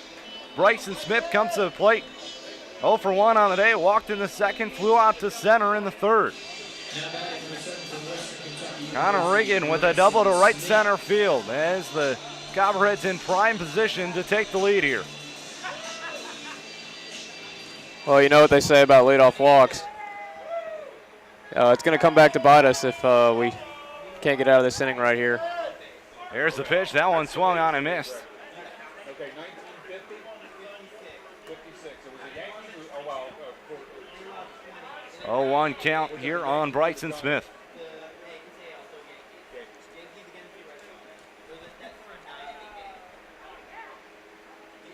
Magley comes set, Isles in on the grass. That one check swing right back to Magley. It's going to keep the runners right where they at. Throws on to first in time, 1 gone. Big punch out right there from Tyler Magley to keep the runners where they're at with 1 gone now. And Daniel McFarland, the center fielder, coming to the plate. He's 0 for 2 on the day. Ground out to 2nd in the 1st, walk in the 2nd, and a ground out to short in the 4th. So McFarland comes to the plate. On the year, .302 batting average in the regular season, 10 doubles, 1 triple, and 21 RBIs. Here's the pitch. That one bounces. Good block by Eslich behind the plate. 1-0 count. Already the 4th time through the order now. We're here in the bottom half of the 5th inning. A lot of walks. A lot of men stranded by the Copperheads here today. Magley comes set. Here's the 1-0 pitch. That one is down and away, 2-1. Ball didn't miss by much right there by Tyler Magley. Fastball on the outside part of the plate. And we talk about how the bases have been loaded 3 straight innings for the Copperheads as the 2-0 pitch is outside, 3-0. They have been a pretty good bases loaded hitting team. They came in today batting near 400, 396 on the year, in 48 at-bats with 52 RBIs for the Copperheads, but tonight, nothing much going for them. Here's the 3-0 pitch. That one down and in. And once again, bases loaded for the Copperheads, but instead of 2 down, there's only 1. And Philip Tomasulo is coming to the plate. Well, it seems like we always give ourselves options to get out of an inning right here. We can get a double play. Magley could do it himself too. Now batting for 18, the right fielder, Philip So Philip Tomasulo coming to the plate. He has 4 official at-bats on the year with the bases loaded. He has 3 RBIs, just batting .250. He's 1 for 4 in those opportunities. Up here with 1 gone, bases loaded in the bottom half of the 5th inning. 1-1 our score. Magley pauses. Now the pitch swung on, grounded to Isles. He throws on to home for 1, but Aslich going to hold on to it, not going to throw on to first after Tomasulo beats it out down first base line. So fielder's choice, 2 gone in the inning. Heads up play from Joe Isles. So the bases are loaded with 2 gone.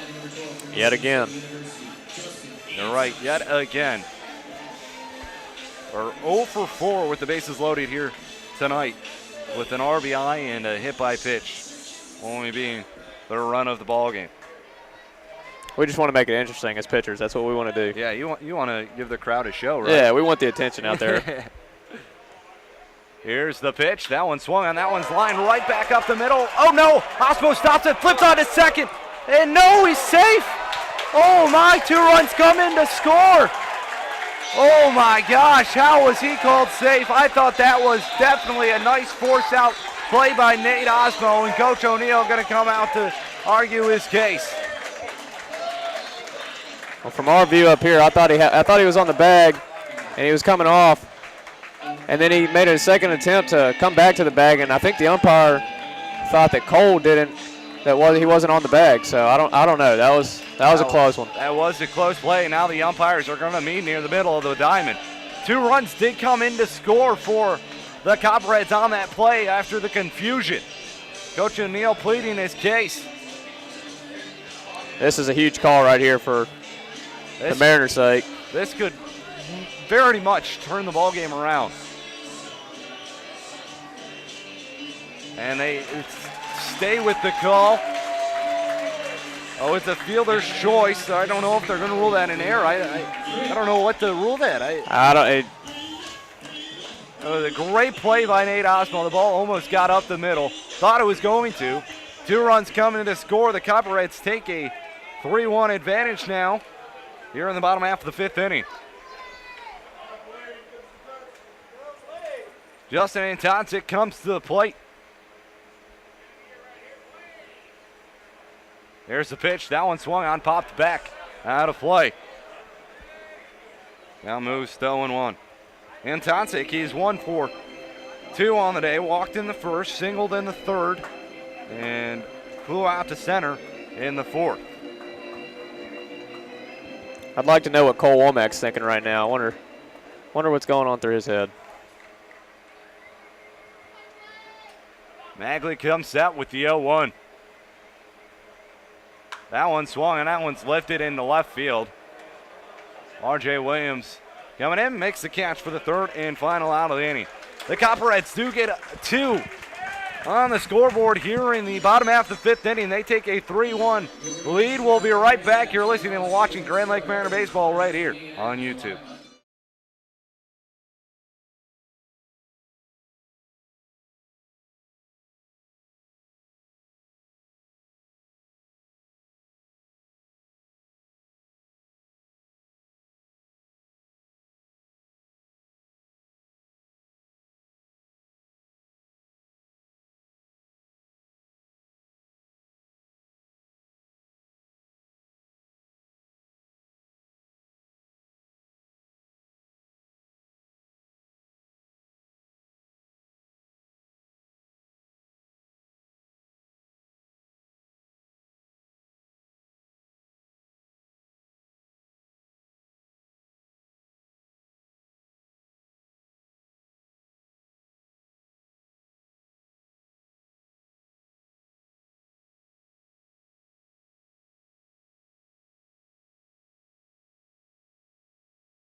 Back here, Athens, Ohio. Copperheads have taken a 3-1 advantage off a bang-bang play at second base. It was Nate Osmo, the man up to bat, who I thought the ball was very much headed up right back up the middle, but he made a fantastic play. Tried to flip it to Cole Womack at second as he grounds this one to short. Oh, big hop right there for Bryson Smith, and he's not going to have a play. So Osmo down at first to begin the top half of the sixth inning. Yeah, I thought when that ball was hit, it's going through the middle, but got a kick off the mound to the left side, back to Nate's glove. He made a great play getting it back to the bag. Just unfortunate for the Mariners. They're going to have to battle back now. Tucker Linder coming to the plate. He's 0 for 2, pair of groundouts to second base. Throw over Osmo back in safely. Top half, sixth inning, 3-1. The Copperheads lead it.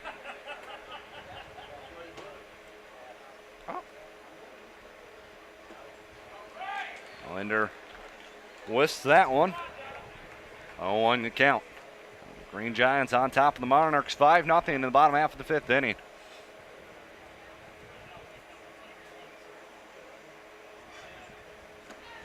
That one swinging a miss by Linder. 0-2. Actually, it's 6-0. St. Clair leads it. Man, one of the top teams, they're actually the Monarchs ranked in the Summer Collegiate Ball. One of two teams in the Great Lakes League ranked. The Lima Locos the other. Osmo off and running. The throw is not going to be in time. Osmo in there with the stolen base, but Linder goes down on strikes. One gone in the inning, and R.J. Williams comes to the plate. So St. Clair, St. Clair was ranked earlier in the season too. They were ranked. They were off to a hot start, then cooled off, almost missing the playoffs. Grand River almost coming back and beating them out for that second spot, but St. Clair up 6-0 on Lake Erie. If they win, the winner of this game is going to be playing the Richmond Jazz. That first game will be tomorrow at Richmond. Whoever wins this game, if St. Clair's game does hold up. If not, Lake Erie comes back, they beat them, then the first game will be at Lima tomorrow for both squads. That pitch is in there for a strike to R.J. Williams. 0-1. Series after this, it's best of three. So best of three for semifinals, best of three for the championships. If you're playing a team from Southern and Central or Southern and Southern, then the top seed gets home games for the first and third game, and then bottom seed gets only one home game. But if you're playing a team from the Northern Division, you are home for the second and third as R.J. Williams puts a nice bunt down third baseline. And now there's runners on the corners with the one gone, and roll it a bunt single for R.J. Williams. That was a great bunt right there. Plays it perfectly right down the third base line. Yeah, he's been bunting it pretty well too. I mean, he can put it down and beat it out just as well as anybody on this team. 3-1, the Copperheads lead it. Runners on the corners here in the top half of the sixth inning. One gone, and Nick Varda coming to the plate. He's 2 for 2. Pair of singles, one in the second and one in the fourth. Williams at first, he has pretty good speed. Would not be surprised at all if he's taken off for second. Here's the pitch. That one is in there for a strike. 0-1 on Nick Varda.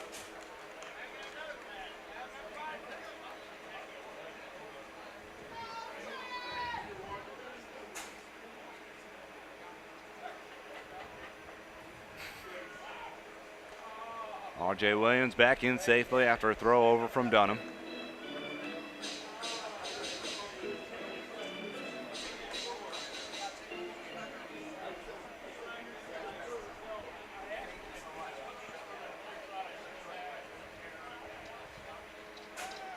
R.J. Williams takes off. This one's lifted right center field. R.J. Williams going to have to watch this one as this one's traveling well. Wow. And this ball is gone.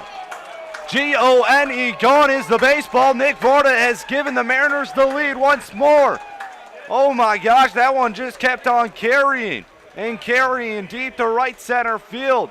The Mariners have regained the lead 4-3 here in the top half of the sixth inning.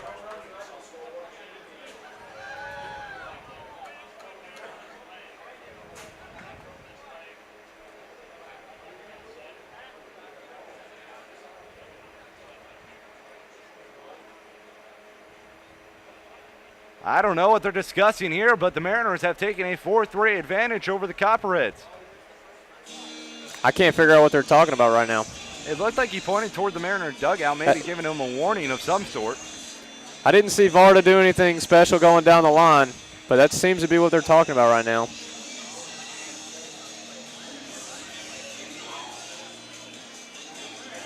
Coach O'Neill going to go talk to them and tell them to knock off whatever they were doing. 4-3, the Mariners lead it now.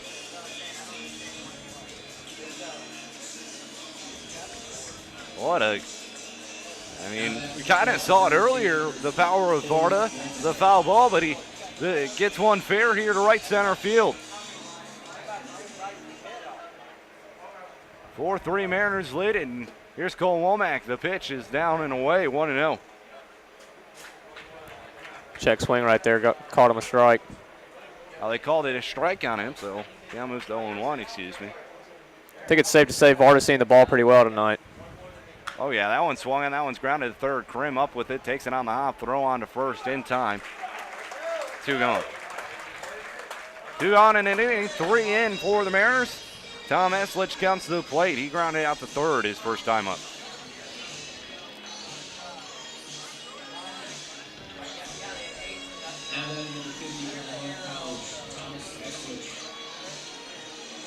Tom Eslich to the plate.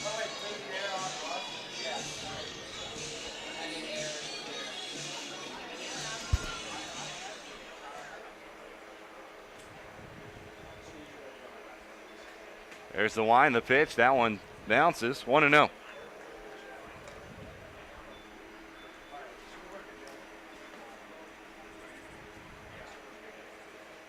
Dunham Wines delivers the 1-0 pitch, grounded down the third base line, foul.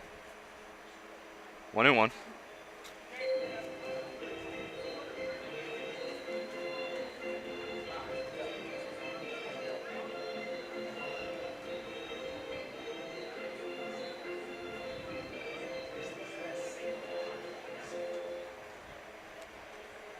The 1-1 Eslich is in there for a strike, 1-2.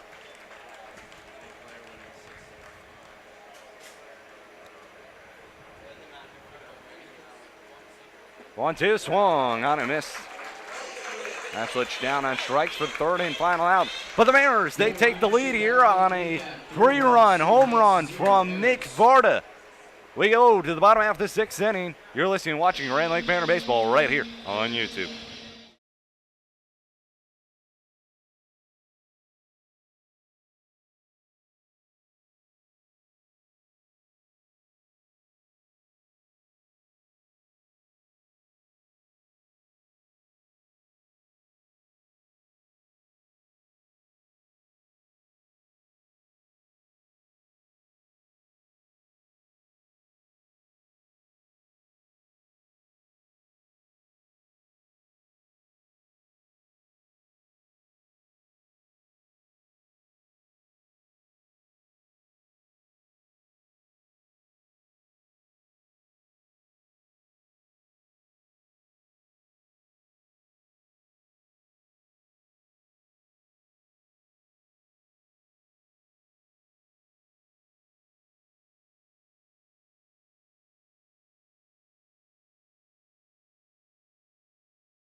Magley Wines delivers the first pitch in there, and that one swung on. Slow tapper. Osmo coming in, throws on the run. In time, one gone.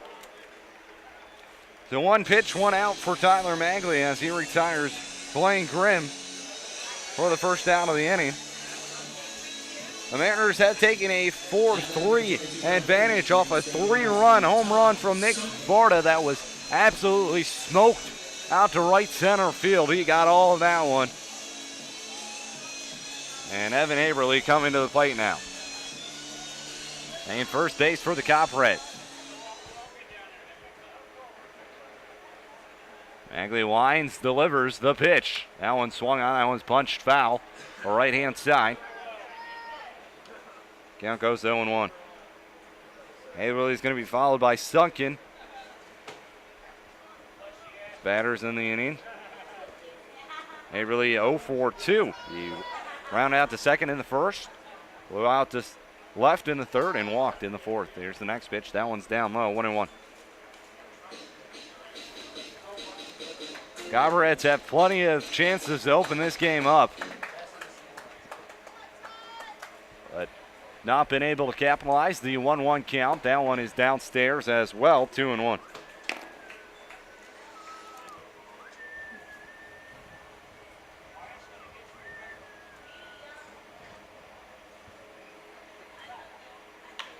That one swung on. That one's line foul down the left field line.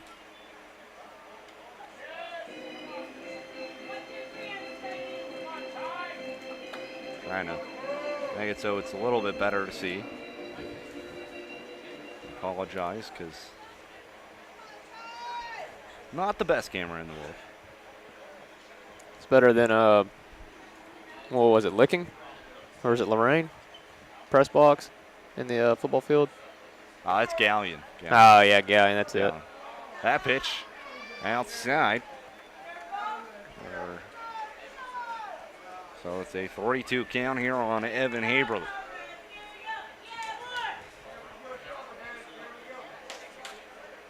Payoff pitch, skied in the air. Foul territory. Isles looking at it near the line, and he makes the catch just before it goes out of play. Isles with the catch, 2 gone in the inning.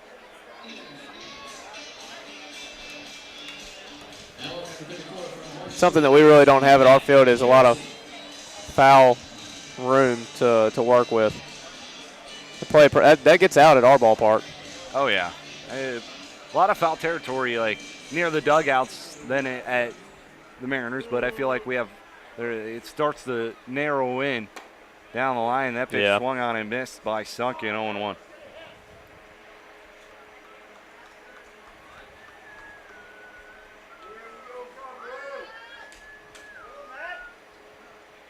Magley Wines delivers the 0-1 pitch. Swung on and missed. 0-2. Sunken 0-for-2 on the day with a walk back in the third. Rounded out to first his last time up.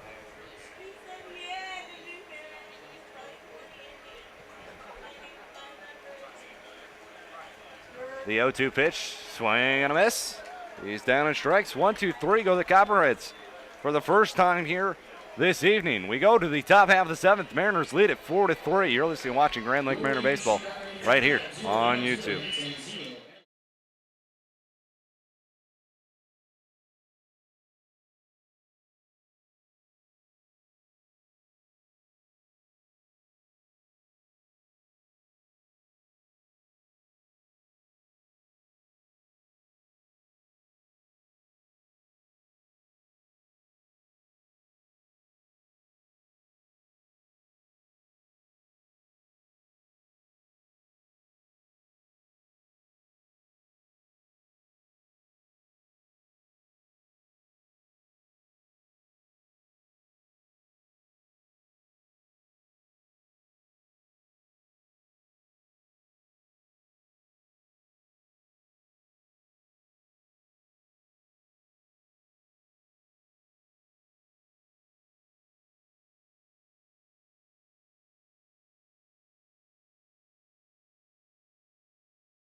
Steven Fitzsimmons going to lead it off for the Mariners here in the top of the 7th inning. They lead it 4-3.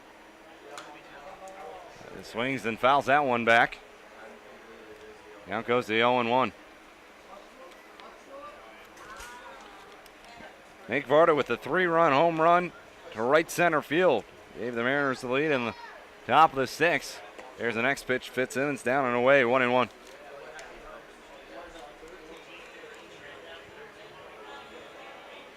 1-1 strike the count on Fitzsimmons. Here's the wind, the pitch. That one's down low. 2-1. McDonough still on the mound. At 80 pitches right now. Simmons 0 for 2. Dunham winds, delivers the 2-1 pitch. Swung on, chopped to short. Up with it, Smith throws on the run in time. 1 gone. Go back to the top of the order. Joe Isles, he's 2 for 3. Popped out in the first. Double in the third, and a single and a stolen base in the 5th. So Joe Isles comes to the plate.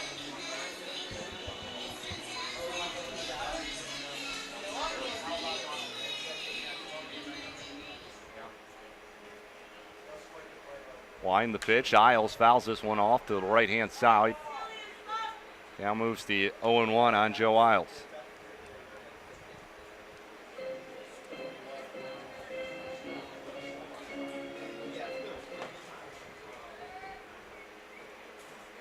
The 0-1 pitch. That one's inside corner. Called a strike. 0-2.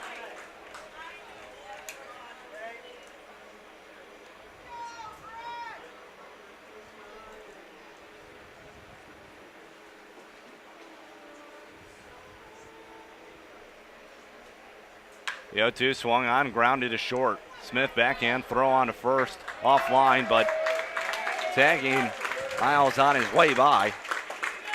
It's first baseman Haverly. 2 gone in the inning, and Pat Reif comes to the plate. 2 gone, and Reif at the plate. He's 1 for 3 on the day.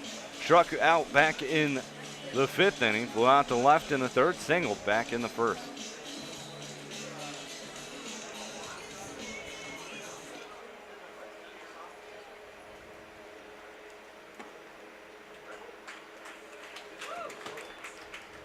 That pitch in there for a strike, 0-1.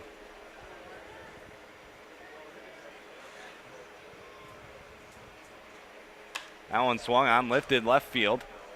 Near foul territory, not going to be able to come up with it is Ty Sunken in left field. Count goes 0-2 on Reif.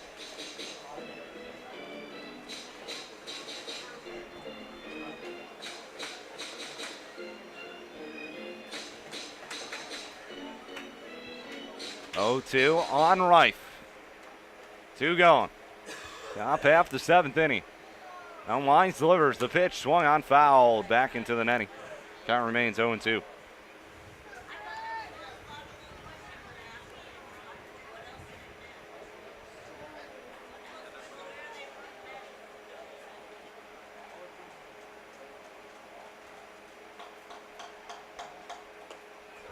That one misses. 1-2.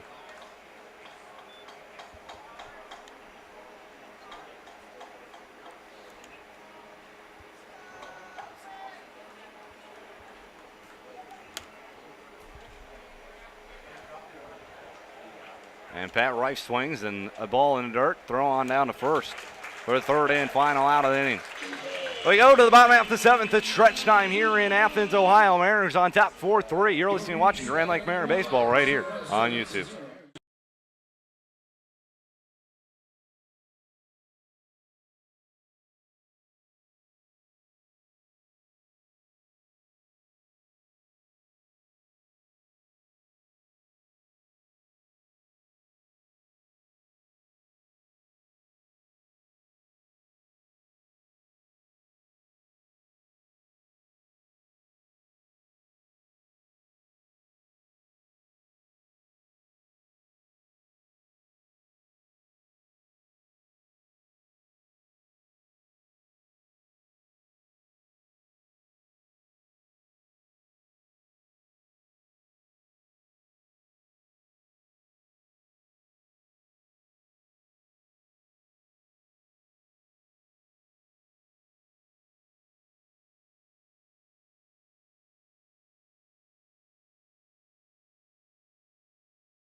Back here, Athens, Ohio, stretch time over. Mariners leading at 4-3, going to the bottom half of the 7th inning. It's going to be the 7, 8, 9 hitters for the Copper Reds here in the home half of the 7th. The pitch out, no, in the outside corner it's called for a strike, 0-1. Matt Harrison at the plate. No official AB. 3 walks by him. Being patient at the plate. Here's the 0-1 count. That one in there for a strike, 0-2. So Magley says, hey, I'm just going to throw you 2 straight strikes. You haven't really swung the bat at all today.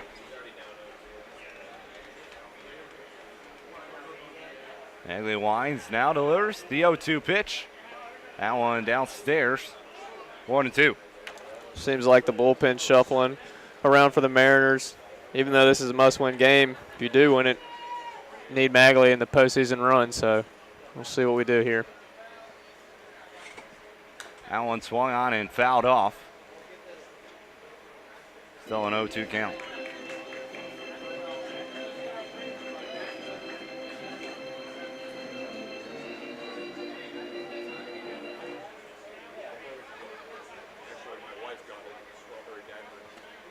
That one misses.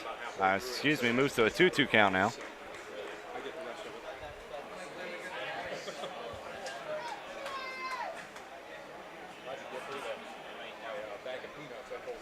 The line, the 2-2 pitch swung on. That one's lifted high, center field, but Fitzsimmons looking at it, comes in, makes the catch. One gone. Connor Regan comes.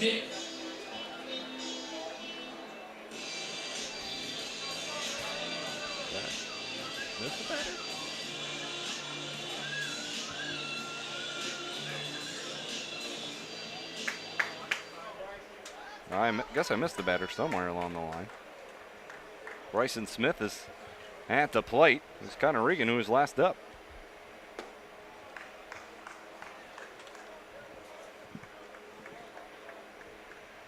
That happened to us. Count. That happened to us last time we were Yeah. in the press box together. Maybe it's something to do with me. I don't know. The 1-0 pitch swung on. That one's popped up sky high, shallow left center field. R.J. Williams coming on, makes the catch. 2 gone. 2 quick high pop outs. Daniel McFarland comes to the plate as we go back to the top of the order.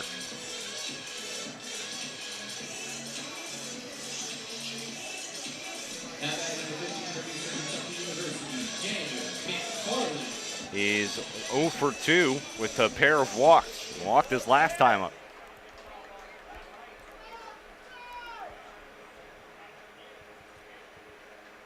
The line, the pitch by Magley. That one is misses for ball 1, 1-0.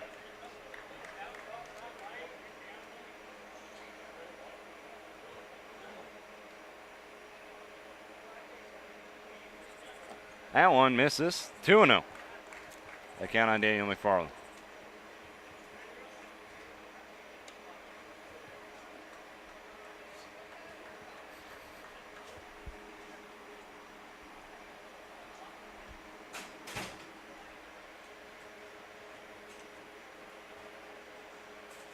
That one's swung, that one's line to left field. That one's going to drop in for a base hit. So McFarland keeps the inning alive.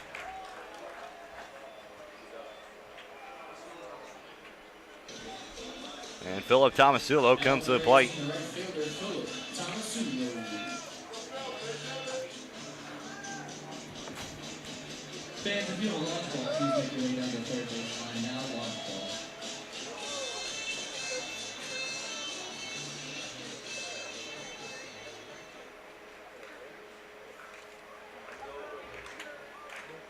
Two gone, runner on first. Bottom half of the 7th inning. Magley comes set. He goes from the stretcher. Showing bunt. Pulls it back to throw down to second, and that one's offline as that one gets into center field and moving up to third. Tying run now 90 feet away from scoring. McFarland, and count goes to 1-0.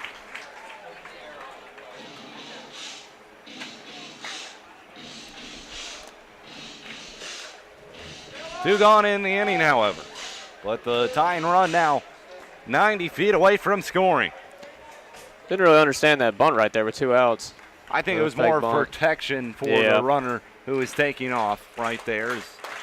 I wouldn't really get why he'd been bunt with 2 outs either. I mean, Tomasulo is a fast guy, though, Yeah. too, you got to imagine. So he can leg out anything.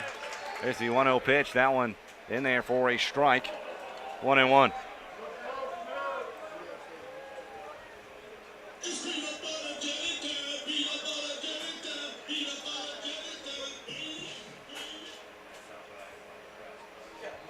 One ball, 1 strike. Magley comes set. Here's the pitch. That one bounces. Good block by Eslich. Count moves to 2-1.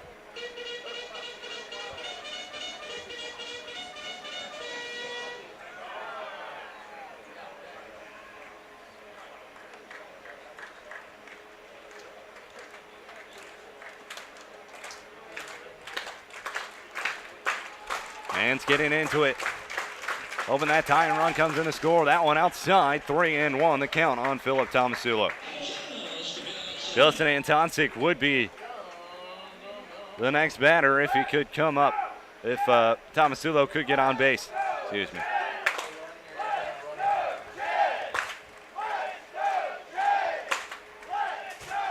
The 3-1 pitch. Swung on that one. It's lined in the left field. R.J. Williams coming on. Makes the catch. That one hangs up there just long enough. And the inning. We go to the top half of the 8th inning. 4-3 Mariners lead it. You're listening and watching Grand Lake Mariner Baseball right here on YouTube.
We're back here, Athens, Ohio, for this wild card matchup. It's the Mariners 4, the Copperheads 3. The line, the pitch, that one's down low. 1-0 the count here on Nate Osmo. It'll be Osmo, Linder, Williams here for the Mariners. Osmo reached on an error his last time up and came around to score. There's the 1-0 pitch, that one way outside. 2-0. Well, the idea of a wild card game is pretty exciting, but wild card game, 1 run late in the ball game makes it just as better. Oh, for sure, for sure. Here's the 2-0 pitch. That's up by 3-0 on Nate Osmo.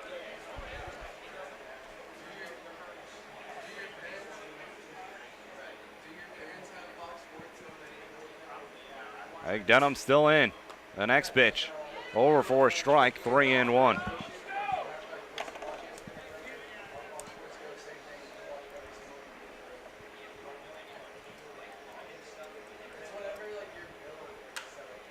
That one swung on, pops back out of play.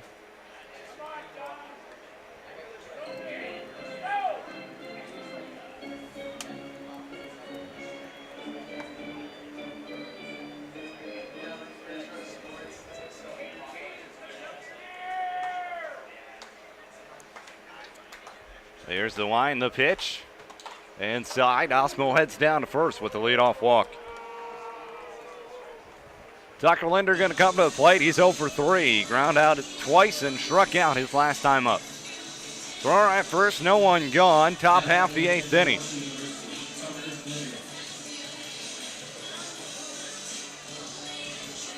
Looks like we'll have time. Maybe we have a pitching change for the Cop-Reds.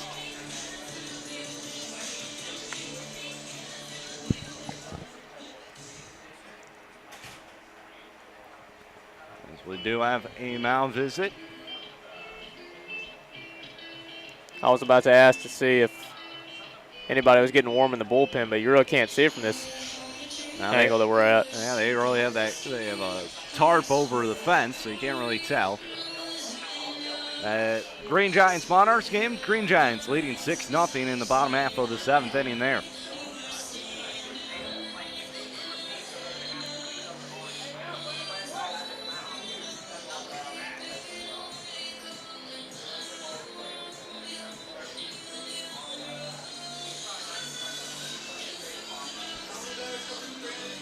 Mariners up 4-3 here in the top half of the 8th inning.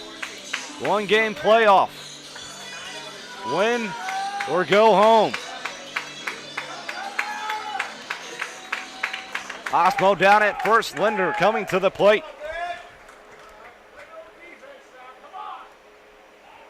A throw over, back in safely is Osmo.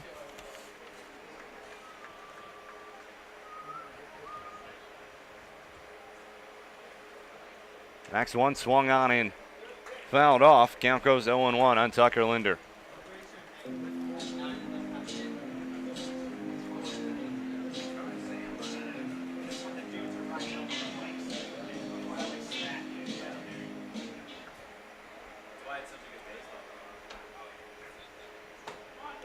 The 0-1 pitch up high.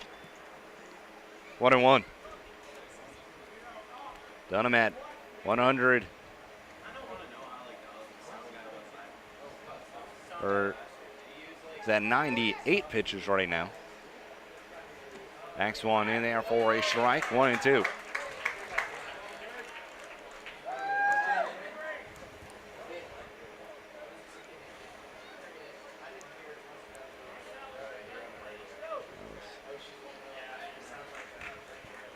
That one fouled off. Linder stays alive with a 1-2 count.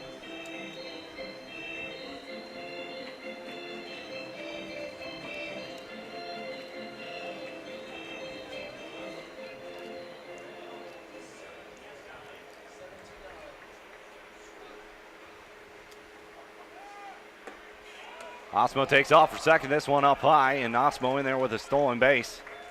It's called a ball. Count moves to 2-2.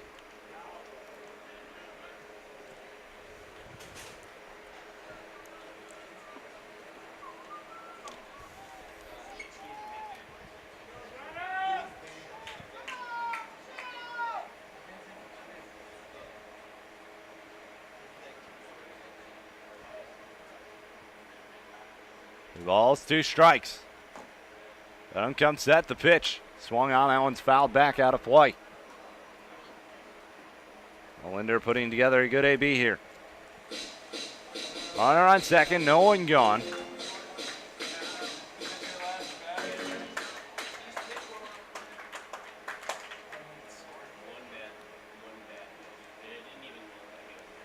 That one swung on a miss. Linder goes up chasing one. One gone in the inning as R.J. Williams comes to the plate. He singled, came around to score his last time up. He's 1 for 2 on the night.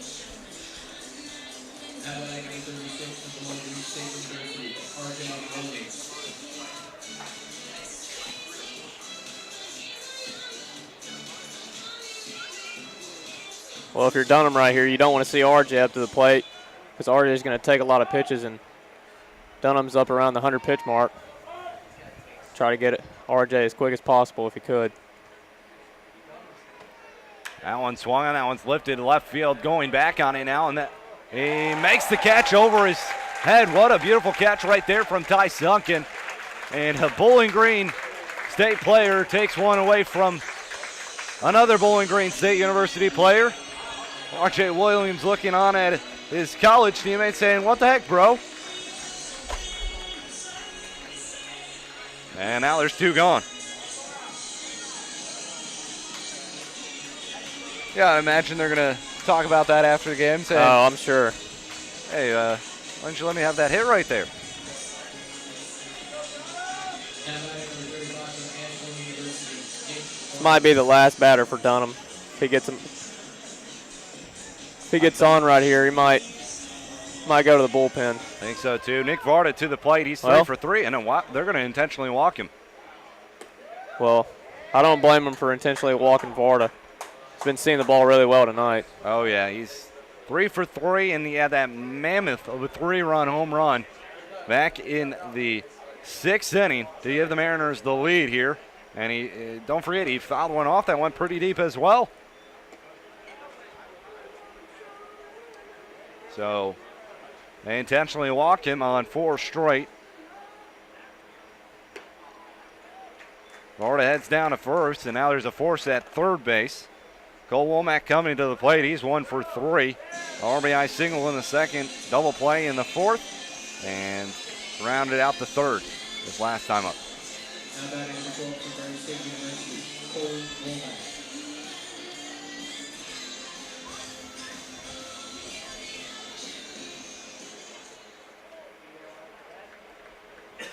So Cole Womack comes to the plate now. He swings, and this one's lifted high and pretty well to left field, but plenty of room for Ty Sunken to make the catch. Just like that, and ends the top of the 8th inning. We go to the bottom of the 8th. 4-3, Mariners lead it. You're listening and watching Grand Lake Mariner Baseball right here on YouTube.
Bottom half of the 8th inning we go. Mariners on top 4-3. Magley still on the mound. And he's going to face the 3-4-5 hitters here. First pitch, strike, 0-1. Trying to figure out where I went wrong in my scorebook here. What inning I missed someone getting out.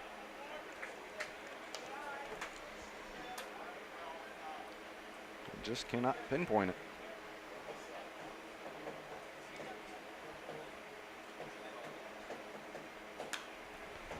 That one popped out of play. It's an 0-2 count on Antonsic.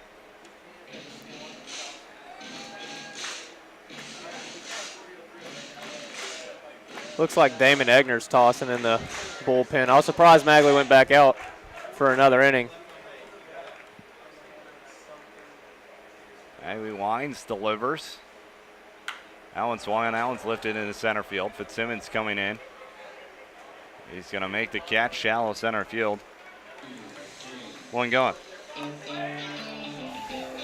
Blaine Krim now comes to the plate.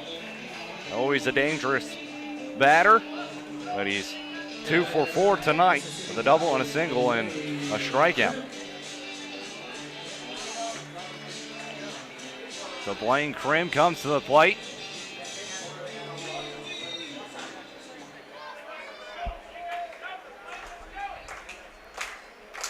Pitch to him, and he swings, and this one's flying out to center field. Fitzsimmons just taking a couple of steps to his left, makes the catch. 2 gone. 2 quick outs from Magler right there. Evan Haverly comes to the plate now. It's helpful on the bullpen. If he can go one more, if he get one more out, and we can send it to our closer.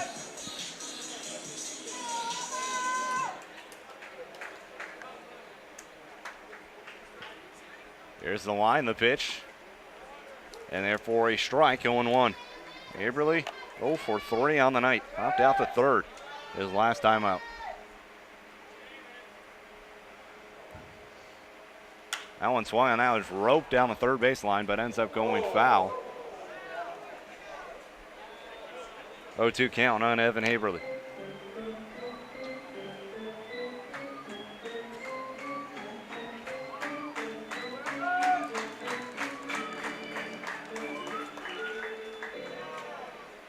The line, the 0-2 pitch. That one swung on, that one's line straight back. Count remains 0-2.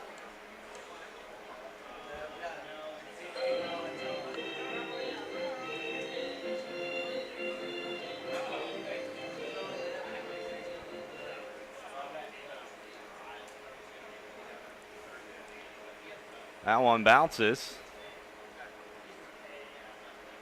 Count moves to 1-2.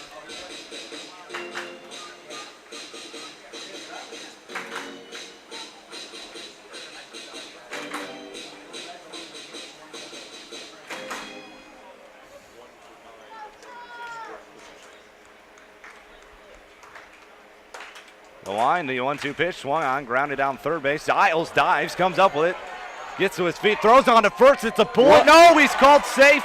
Linder was off the bag. Oh my gosh. Second close play. Good play by Joe Isles. Linder apparently pulled his foot on that one. Not so sure there. I'm not so sure either. So inning stays alive as Ty Sunken comes to the plate. Oh, the bullet of a throw from Isles. He dove, got up, and still almost got the runner out. Man, oh man. I didn't see Tucker really come off the bag there. There was really no reason for him to stretch out to make that play. He's got long arms. He can get that ball quick anyways. Oh, for sure. So Ty Sunken comes to the plate. 2 gone, runner on first. Here's the pitch. That one's inside, 1-0.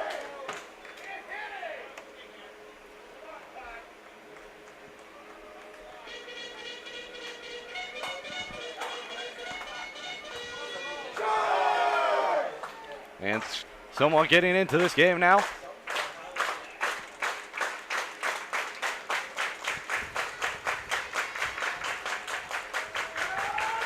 The next one, time is called, so pitch does not count.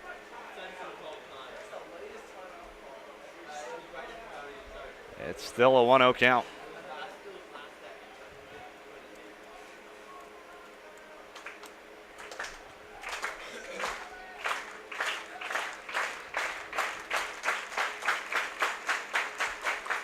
That one swung and that one's hit up the middle. Osmo up with it. Flips on to Womack at second for the final out of the inning. We go here to the top of the 9th inning. Mariners are winning 4-3 here. You're listening and watching Grand Lake Mariner Baseball right here on YouTube.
Back here, top of the ninth inning, Mariners lead at 4-3. 4 runs on 9 hits, 1 error for the Grand Lake Mariners, 3 runs on 8 hits for the Copperheads.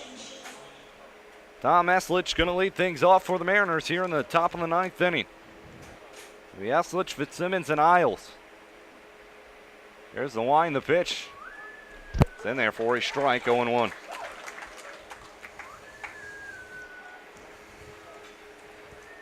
Aaron Oceanbine is now on the pitch. 6'3", 225 from Eastern Kentucky University. Count moves to 1-1.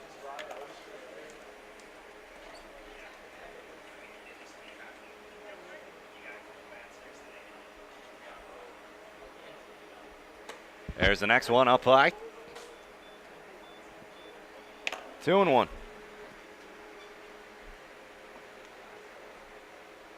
Two balls, one strike. Here's the next pitch. That one swung on and missed. Eslich. That's a 2-2 count.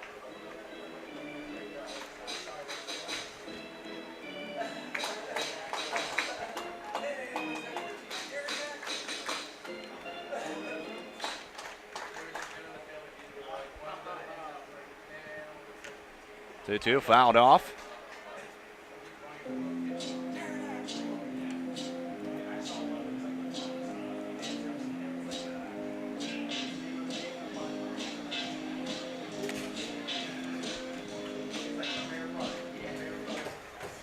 The line, the 2-2. Called strike 3.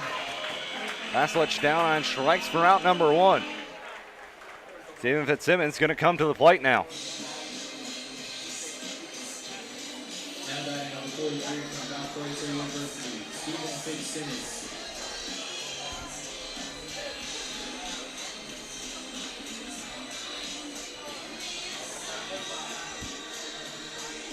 Fitzsimmons 0 for 3 on the night.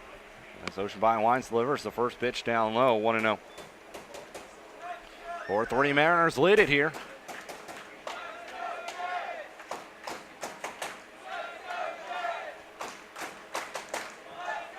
There's the 1-0 pitch.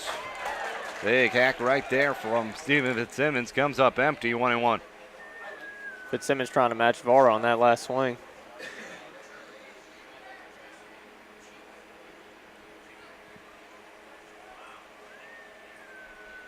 The 1-1. Outside, 2-1.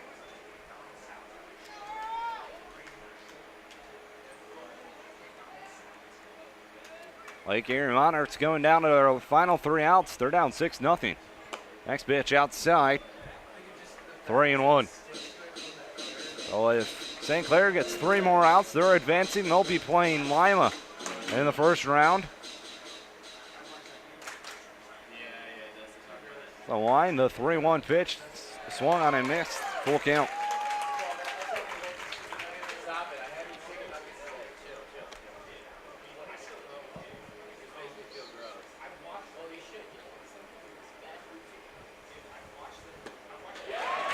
As he strikes him out, 2 gone.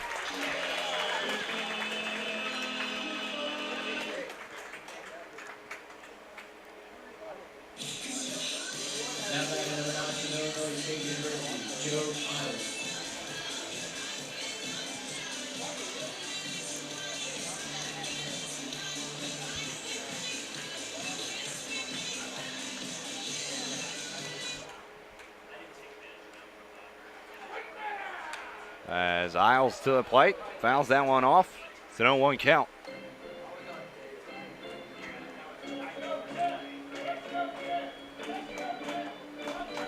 Isles, he's 2 for 4 on the night, double, single, and he grounded out to short his last time up. 4-3 Mariners lead, 2 down here in the top half of the 9th inning. The line, the pitch, that one swung on and missed. 0-2.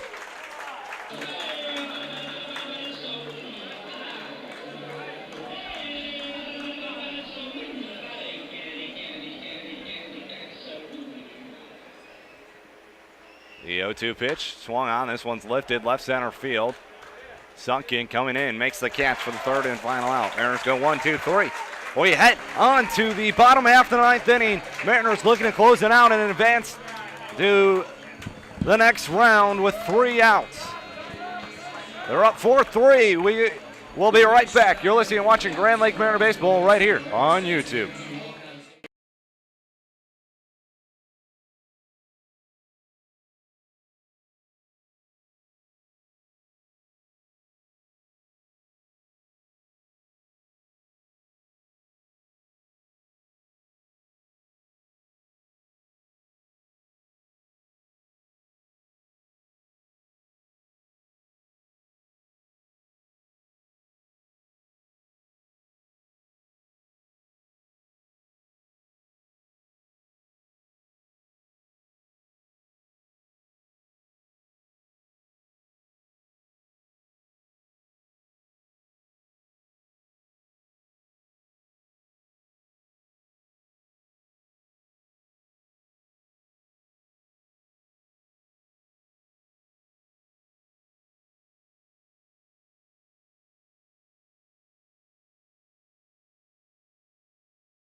We're back here in the bottom half of the 9th inning. 4-3 Mariners lead. Magley on the mound. The first pitch, a swing and a miss as the pitch hitter, Josh Fuel, comes to the plate.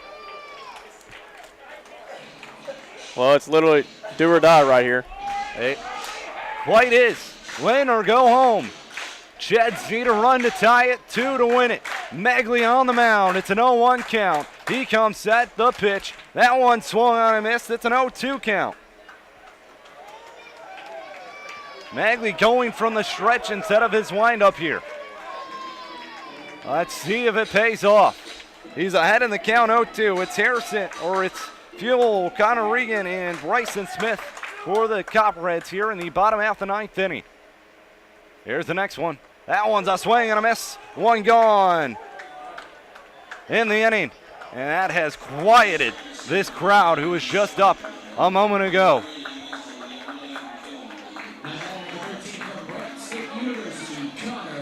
Connor Regan comes to the plate.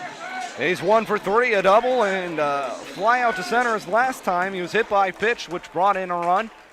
Back in the 3rd. Copperheads have had plenty of opportunities here today. Here's the pitch. That one is in there for a strike into the 0-1 count. Looks like Magley's working a lot of breaking balls to start off this inning. Magley comes set.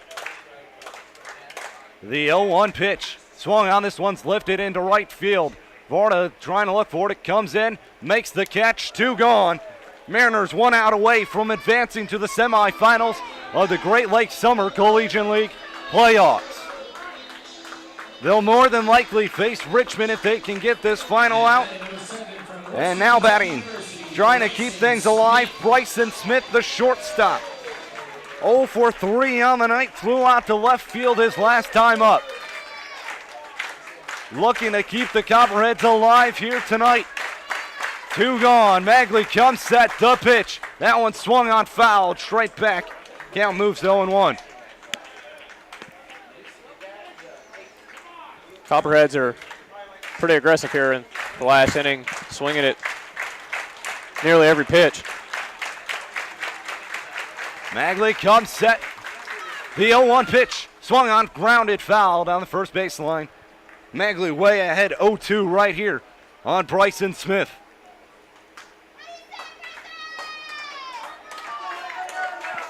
Copperheads trying to keep their fans in this ball game. Going to be tough to do. 2 gone, 0-2 count. Magley comes set. The pitch. Downstairs, 1-2.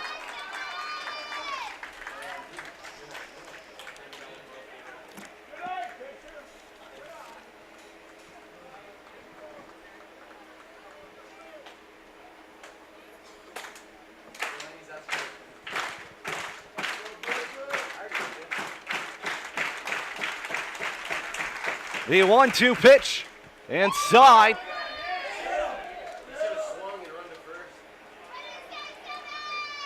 Two and two.